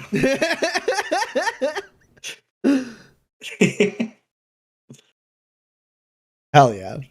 And you do all of that without having to spend a single spur. Oh my god, this is heaven. Honestly, I've been to maybe heaven, and this is better. And with that, as the night falls on Onington, that is where we're going to end tonight's session. The news has not been broken to Max that the plan is to go to Lake Alejandro and make a deal with a nomad pack to have safe passage over the lake. So Max is in absolute bliss. Franny is rudderless here in the van without her sheriff's title. And Cleve and Paige are surprisingly good peddlers or hagglers. And that's where we're going to end tonight's session. So we're going to move on to the Q&A section. So if you have any questions about the system, the campaign, the players, the characters, the world in general, whatever, you can toss any question in the chat. We will answer it. Before, hey, we don't have to answer right now, but I do want to point out, like relatively far back in the chat, Laura did ask what the spur economy is like 200 years in the future, which we've covered a little bit over the course of actually playing, but it's far enough back that I think it's possible we might have missed it. I wanted to call it out. Sure. Okay, we'll get to that in a minute. We're going to start with the Discord questions. We got some stuff from Argitlam in the Discord for the Q&A, so let's hop into it. We have our classic Argitlam Let's Build, where Argitlam gives us characters from other media and then asks us how we would build them, how and if we could build them in Manifest. And sticking to theme of different families from different media, Argilum has asked us to build the Racer family from Speed Racer. This is Pops, Speed, Trixie, and the Mysterious Racer X, which is in all caps, so I had to say it like that. Who could he be? So Pops, competent driver, extremely skilled engineer, designed and built the Mach 5. His and as his overall size would suggest, he is a brutal hand-to-hand fighter. I think probably all of these have to have vigilance, right? In the movie, John Goodman does, I believe, lift someone over his head and break them over his knee. So, like, yes. Okay. Goodman goes ham in that movie. He goes very ham in that film. So that's Braun for sure. So I think he might be a nomad tinkerer. I don't think they're nomads. I think they're urbanites, because urbanite also gets you vigilance. Yes. I think he's an urbanite tinkerer. Yeah, I think he's just an urbanite tinkerer, and then Braun is his aptitude tree. So yeah, that gives him vigilance, which is all of the vehicle stuff. Braun, which is all the beat the shit out of people stuff. And then know-how, which is you want to make a fucking super race car? Here you go. Which, if I can for a second, that is, I believe, the second thing I can think of where John Goodman's character is like sort of secretly a wrestler. Let's do more of that. That's great. That's always fun. For Speed, car racer extraordinaire, extremely accurate gunner. He has the single highest kill count in the entire series. And due to animation limitations, he's also an extremely fast talker. I think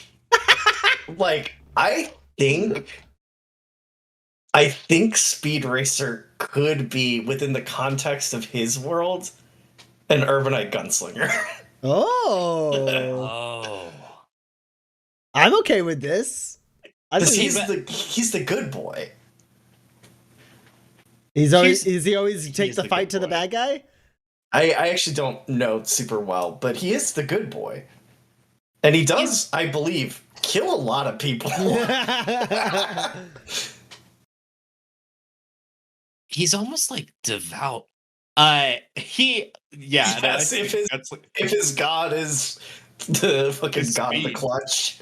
Yeah, Speed is the one I argue has to be a nomad because he has to drive. And an urbanite can drive, a nomad has to. Yeah, he could be a nomad. I love it. I think nomad gunslinger is maybe most correct. Yeah. Because I don't know that he's particularly charismatic, despite talking extremely fast. In fact, I think that takes away from the charisma. It's only two talent trees. That's only vigilance and sure hands. I mean, you could give him Moxie if you wanted. I would. Yeah. Okay, let me make this argument. No strong Moxie character ever goes, ugh, in response to anything. So maybe is it just hardiness because that's always a good one to grab, or is it more like I think he maybe has know-how. Know-how? I think he has know-how, and he grabs like vehicle mechanic and like that tree down. Sure. Whereas like Pops is going down to like master crafter. Like if Speed's car breaks down, he's going to fix it considerably better than the average person. Sure, yeah. I also think there's some chance he has enlightenment. I can see that. Next up is Trixie, wealthy daughter of an aeronautics company president, a very good helicopter pilot, also skilled engineer, knows how and when to throw hands. Okay, so that's same talent trees as Pops, perhaps. I think not quite. I think she's privileged. Maybe tinkerer. Maybe. Yeah. Maybe tinkerer. This is 80% a description of Eloise. You're not wrong. Yeah. You change aeronautics for pharmaceuticals, it just is. Yeah. Okay, so that's. It sounds like she needs fighting and like tinkering. Could maybe just be high awareness and good at piloting. Yeah, depending on how much she actually like does with the It's hard to helicopters. imagine any protagonist character from Speed Racer not being exceptionally good at making the vehicle go, though. Yeah, but also if you have a good enough helicopter, you don't really need a lot of the vigilance talents. Like, Sure. I mean, you really just need Road Warrior. Speed. I've just realized Speed has the metal talent tree because he's got a little monkey friend living in his trunk. he has an animal companion monkey? Yeah. Yes. Technically, he has a monkey and I a believe his child. younger brother. So- His animal companion is To a be fair, monkey and his his younger brother might have the metal talent So tree. you make the monkey, for the manifest conversion, you make the monkey a leprechaun, and then it can go steal stuff Oh for you. no! It would be bad in the Not- car. Not in a car.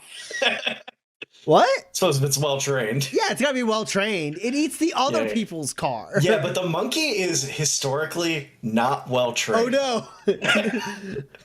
Because Okay. the brother and the monkey are constantly just being in the trunk, which in the context of like Formula One style racing should be an enormous detriment to speed all the time. God dang, I want to watch that movie again. Next up is last one is Racer X, which is basically Speed but better. A better racer in a less high tech car, so good with a gun that he manages to shoot ropes out off of people. Okay. I got it now. He has a paper thin disguise, and is never actually discovered to be Speed's older brother. Okay, so here's the thing. I was wrong. Speed is not a nomad gunslinger. Speed is a nomad deputy. Because Racer X is a nomad gunslinger. No, I think Racer X is a nomad grifter. This I- is a grift. No. His third tree is Moxie. Okay. I love this. Yeah, I mean, he would have a lot of overlap with Speed for sure. I mean, they have basically all of the same skills, except Speed can never identify him as Rex. Yeah. The last question for Margalam is how many cubes and in what manner of role would go into making a toolbox with anti-gravity tech built into it? And then in parentheses, with or without the capacity to ride on it. So the answer to the first question before the parentheses is How much mechanical benefit do you want from it? exactly, because you could just have that be what your Omni tool is. The toolbox is fucking launching tools into your hands with anti-grav tech. That's Right. incredible. like depending on what anti-gravity tech, like either if it's launching tools in or if it's like manipulating things by moving things with gravity instead of tools, like that could just be what your Omni tool is, because everything in Manifest can take the form of whatever weird thing you have in your head. Which is why, like, last week we were like, yeah, your laser gun could be just Cyclops visor. It takes you a quick action to shoot it. It's on your face. It doesn't matter. Actually, after last session, I did imagine hardened heavy armor that's just a force field around your body so that Cleve could be shirtless the whole time. So, That's that Shadowrun armor. yeah. So the Omni, it could easily be an Omni tool. Yeah. Also, what I imagined at first, and I'm not sure if y'all said this, I missed what you said, but I'm sure you didn't, is a toolbox that is like a voice activated toaster for your tools. It's like wrench, jink, you catch it, you That's wrench. exactly what I said. Perfect. I love it. No, that's beautiful. That's wonderful. I really like As that. far Throw it as- down on a conveyor belt, Nick like processes it. As far as with or without the capacity to ride on it, that's where it gets a little harder mechanically, because obviously all of the modes of transportation and your Omni tool are two separate pieces of gear. Now, if you want to say they're integrated together in some way, you're dope, but mechanically they are two separate pieces of gear. So if the vehicle dies, the Omni tool isn't like actually like destroyed, and vice versa. If you lose the Omni What? tool, And that's so important. If the vehicle dies and the Omni tool doesn't, you can just uh-oh. Yeah, you're gonna, if the vehicle dies, you have the tool. Sorry to anyone in the chat if what just happened on my screen happened to you. It looked like I was about to fucking disconnect or something. Like everything got really choppy for me. But yeah, if the vehicle dies, you gotta have the Omni tool to build a new one, I think is what the gist was there.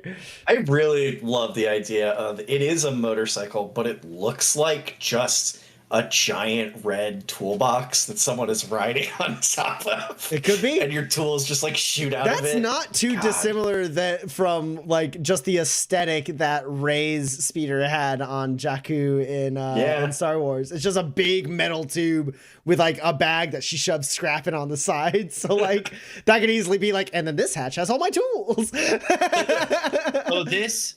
It's a Craftsman. I ride a Makita. You Yeah, can't this trust that Leatherman gets DeWalt. about 40 miles a gallon. Harley Davidson, you Black & Decker. Okay. So that's the answer to Argilam's questions in the Discord. We had I see two questions now. There's a few. There's Laura's. Yeah. Laura, starting with Laura's, which I'm trying to find it. What was it again, Dan? It was what is the spur economy like 200 years in the future? So we're still exploring that a little bit, right? As far as the differences from 200 years ago to now. But as a general rule of thumb, a good way to measure the value of a spur, because it's hard, because things are valued differently on Manifest in general.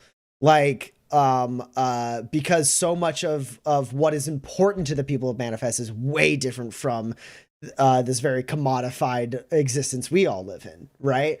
So a lot of it has to do with like survival and utility and stuff like that. And then like luxuries are insanely more expensive because they're so rare and unnecessary that like the only way people turn a profit on them is like, look, I sell like 12 jukeboxes a year. That's how I make my yearly living. This jukebox costs $2.3 million. Yeah. So basically, it's as far as how it's different from 200 to from the year 222 to the year 427, we're still experiencing that a little bit. We saw a little bit of it, which was like in an amble by town, a single spur gives you enough drink tokens, more than enough drink tokens for a night. You also kind of can see like the way, like basically like a good example is in an amble by town, you drop one spur, you get a bunch of tokens, you and your friends will drink pretty much comfortably for the rest of the night. If you're really, really going hard and all of you are drinking a bunch, maybe you need 2 spurs to have like a really rowdy like night of drinking. And it's you and a lot of friends. Yeah. Whereas if you were to go to somewhere closer to a factory town or somewhere like, for instance, what Onington has turned out to be, right? This much more like larger, more established town. Or like Waypoint a little bit, and then like fucking like Tobias Station, like anywhere that's like closer to like actual civilization and has like more amenities and niceties. Like that single spur at a saloon, if it's a nicer saloon, you're gonna get like maybe a handful of drink tokens, probably only a few. And then the drinks are going to be way better. They're going to make you a fucking Cosmo, but you're only, for one spur, you're only going to be able to get like, 4 or 5 maximum drinks out of it. And similarly, in like, where, as far as like smaller purchases, like we kind of broaden it in like a machinery cube is an amalgamation of supplies that you have that you're able to put together to make things, right? Or it can be like kind of a almost like pseudo flashback to be like, this machinery cube was a bucket all along. Like that kind of thing. Basically like you go to a general store, you're buying a handful of different things, right? Sometimes, like when you spend the money, you're not getting enough for what like you paid, right? Especially if you're like thinking about like the smaller things, like one time, a long time ago in playtest, someone asked me like, I want to buy candy. Do I have to spend a whole spur for candy? And I'm like, no. What will happen is if you visit this general store enough times and get enough candy, they will ask you for a spur. And like in places where they have to like fine tune it a little bit, which like is very prevalent throughout saloons and less prevalent in other businesses, like they'll give you tokens, right? And be like, look, like this is like that, right? A drink is one of these tokens. The reason saloons tend to have to do that, and it's much more prevalent in saloons, is mostly because it's hard to keep track of how many drinks. Like you don't have to get in an argument with the customers, and then also gambling. If you're playing low stakes poker at a saloon, a spur is worth more than just a few bucks, right? A spur is going to be like akin to somewhere between $100 and $200, like US dollars, like That's right now. Usually, unless you're in a factory town, like your whole night and 3 square meals at that saloon, if it's an inn also. Yeah, exactly. So like that's how like those kind of microtransactions go. But yeah, a factory town is going to be through the roof. Like you got to pay some spurs just to get into a factory town. And then like one fucking spur gets you like 1 or 2 drinks at like a saloon in a factory town. Like a factory town's difference in value of a spur is massive. It's a whole different world inside a factory town. So that's a kind of an idea. So basically max having something that's worth maybe up to 200 spurs means Max has the equivalent of like a $2,500 a month subscription service. I mean, as long as we go to a place that has a brothel that is like part of this, I don't have to, like, even if I decide I don't want companionship, my rooms and drinks and food are paid for. And they're very nice rooms, very good drinks, and very good food. He's staying at Max, they're staying at a 5-star hotel effectively. If they ever go to a town that has one of these premier brothels. You gotta invest early. So yeah. Okay, what other questions? I see one from 10. Was there another one? Or is that there's one. There's 2 from Tenetic. Oh, there are 2 from 10. Okay, cool. So Tenetic has the question: what is the story behind Dan and Addie's fear of Gumbaroo? The thing you gotta understand is when we were playtesting Manifest, there was a first time we encountered every creature. Yes. And Dan and I were there to discover all of them. Yes. So me and Addie went into a lot of encounters with critters where Tommy would be like, yeah, it's got 10 heads and 30 mouths and a bunch of tentacles. And we'd be like, okay, what's this one do? And Tommy would be like, this one spits acid in a 360-degree radius. Or this one's just all knives everywhere. If this one grapples you, you're now surrounded in lava inside of it. Yes, exactly. I think I am the first person to shoot a gun at a Gumbaroo. Yeah, but I was the first person to get hit by the ricochet. Oh, yeah, I think you're right. I think you were the first person. I think the now sheriff of Waypoint. I shot my possible now, who knows, wife. Shot at a Gumbaroo, it bounced right off and hit someone else. Because the Gumbaroo mechanics are, it takes half damage from ranged attacks at all. And if that ranged attack is specifically a firearm versus like a projectile weapon like a crossbow or a bow or something like that, if it's a gun, if it's a firearm, the other half of the damage goes to someone else. And that person, the only way they can avoid taking the other half of the damage is by spending 2 of their initiative to drop prone to avoid it. And if they're already prone, they don't get to avoid it. They just get hit. Here's the important thing. Is that the that Gumbaroo mechanic didn't exist then. Yeah, and also like the Gumbaroo, I had been on the balcony, like the front balcony of the bank, I think it was, and the Gumbaroo just came through the building and I fell. Yeah, because the Gumbaroos, one of the Gumbaroo's attacks knocks you prone. And so like I fell from a height prone, and then Dan was like, I'll save you, pew pew, and then I was like, oh. In my defense, How could I have You couldn't possibly have known. You known? couldn't have known. And then the thing exploded. Yeah. Because Yeah, someone yeah, sure rolled did. to know stuff about Gumberoo, and the thing I said And is like, all they knew was that fire worked real well. they're Yes. weak to fire, which is true, but also if they die to fire, they literally explode like a bomb. Yes. The funny The- thing.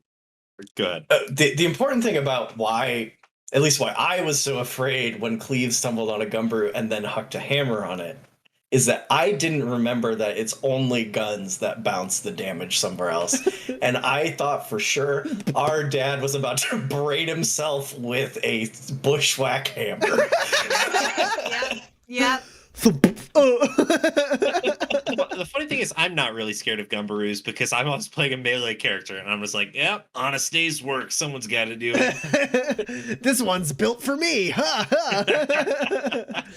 Yeah, I don't remember how the Gumberoo came to be. Basically, I mean, obviously it came from the lore, and it was this big like thing, and I think there was something in the lore about gunshots ricocheting off of it or something like that. Yeah, there definitely is. And yeah, I they, was like, bounce off. I fucking love that because so many people are gonna have guns in this game, and I love the idea of having this thing.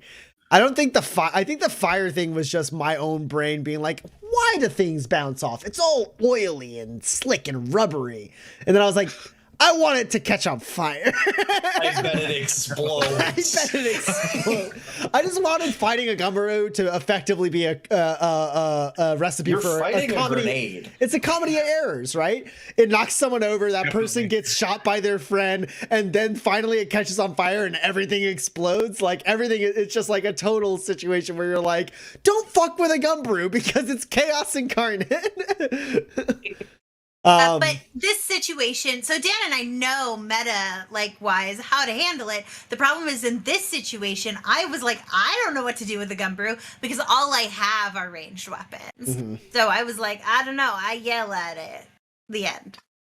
I thought he was going to brain himself in the head. Yeah, I thought. Okay.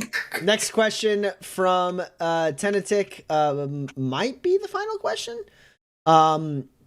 Oh, this is fun. It's sort of a two-parter. When did you come up with the idea of Fire Nights, and what other holidays are in Manifest lore? I'll definitely take it away, Roman, on the first question. Yeah. So a fun little thing is that several of the people on this stream and a couple people who are not traditionally gathered together for a holiday themed RPG session where we played like a D&D in the past, and we did a Shadowrun White Elephant is iconic one. I think the first That one, was the actually. inaugural. That was the inaugural. So much fun. That was And the you first ha- one? Oh, shit. I thought Yeah, someone went you before me. Mhm. Yeah, and you Yeah. have to. Or wait, Yeah. go ahead, Addie. No, go for it. You have to rewrite all of "Twas the Night Before Christmas" about the session that you're about to run. Mhm. So important. The session honestly is a make or break on that. And so I wanted to run Manifest. This is when Manifest is still relatively early stages. I was maybe the third person or fourth person to run Manifest at this point. Mhm. Yeah, because Addie had run a session or two. I had run a couple sessions, I think. Yeah, And then it was you. then I think it was me. And so I was like, I want there to be like Christmas, but on Manifest. And so I was like, well, what like causes a holiday? It's like, well, a lot of usually like nature and like there's a lot of stuff around the winter solstice because like people like to gather together and like be warm in that time. And so I was like, okay, well, Manifest is pretty good at bad weather. It's like it was like an early draft and has since been refined, but like a week's worth of bad windy weather where everyone has to come inside and it's the worst on the last night. That was always the thing. And eventually I did look up why, for like meteorological reasons, that could take place. For I believe a blog post, a Drifters Roundup Monthly, which can be found on the Patreon, Ooh. that describes Fire Nights and some of the other Manifest holidays. The Pace being a nomad one. There's another one for the Wastes that's a lot of fun. That I cannot remember the name for. yeah, that's how Fire Nights got started. I had visited Fire Nights for that session, and it became we refined it, and it became eventually canon. Yeah, my memory of it is that you had the idea. You're like, this is what I want it to be, and you were like talking about the storms and everything. And I was like, that's weird, because the one thing I know about Manifest's like ecosystem is that like the South Pole is always hot and the North Pole is always cold, and that's because of a weird orbit thing. And then like we worked together and found out like the weird like sci-fi reason why it would work. And I was like, so this could potentially happen when it is the furthest away from the sun, because the entire planet will get cold enough that that pressure will break. And like it became this whole thing, and I was like, I love it. It's planet wide. It's like amazing. And then like we've continued to like add on to it. Like this season, like for example, we were like, yeah, the Australians string up lights inside because all the storms block out the stars, so they preserve the stars indoors until they can return to the sky. I love the Australians. They're so cute. And like, you know, shit like that. And like, you know, we came up with like more reasons for why the present giving was a thing, and so on. And like, it just, yeah, it's like, it was the first time we really dived into what are holidays on Manifest, was Fire Nights. And so I just remember Addie's character setting up like a heavy rifle with an auto turret so that it could give her Overwatch while she ran up and killed a bunch of people with knives. Yes. That's the best way to kill a person in any RPG. Also, yeah. For more info on the other holidays, check out our Patreon, specifically the December 2021 Drifters Roundup Monthly, where we go in deep on Fire Nights, the Nomad Holiday, the Pace, and Numatan, a waste holiday that happens when a waste holiday that happens to coincide with the month that the Rougarou are all out and trying to eat everyone. Rougarou season is sort of a holiday. And the fact that we all have to hide. Yeah, everyone sort of gathers together. It's a moment of gathering, so people celebrate. But basically, everyone gathers together and like lights a bunch of lights and like plays a bunch of music and makes it loud and bright. So the Ruger are like, we can't hunt that. They're all together and it's bright and loud. We can't be over there. And so like eventually, just like by its nature, people started treating it as sort of a celebration. Because no one could know yet. There's no way to read about a Rougarou. Rougarou season in the Wastes is where these like cicada-like spiders in their life cycle hatch out of the ground and then continuously grow for their month-long life while eating enough to then lay more eggs for the next time Rougarou season comes around. So the beginning of Rougarou season, scary. Lots of spiders all over. End of Rougarou season, terrifying. All the ones that live long enough to become enormous are out there. Yeah. Like it's kind of like the Rougarou season is the, like, what part is the worst of Rougarou season is like the question, like, well, would you rather fight 100 duck-sized horses or one horse-sized duck? It's like, would you rather fight 100 duck-sized wolf spiders, or would you rather fight a horse-sized wolf spider? Oh, horse sizes. Not quite big enough. No, that's mid-season. Yeah, you need to get bigger for end of season. I'm talking like a fucking pickup truck size spider. Yeah. Don't fuck with Rougarous, yo. God, yeah. Leave the wastes for that month. Take it from me. Yeah, Rougarous aren't in the core book, but they are a thing in the world. That will be expanded on. Okay. I think that is it for questions. I think we did it. We are done with questions in the chat. We are done with questions in the Discord. Tentic says that they love the concept of Fire Nights being a holiday created from reoccurring dangerous weather. That's kind of what Rougarou season is too. Yeah, it's pretty much all the holidays of Manifest are based on the weather. The we need to come together to survive. Wants to kill you and is better at killing you than you are surviving it alone. Mm-hmm. Yes, you need people. All right, y'all. We are going to end stream here tonight. We are going to be back on June 29th, next week, next Wednesday, 8 p.m. Central Time. We'll see all of you there. Bye-bye. Bye-bye.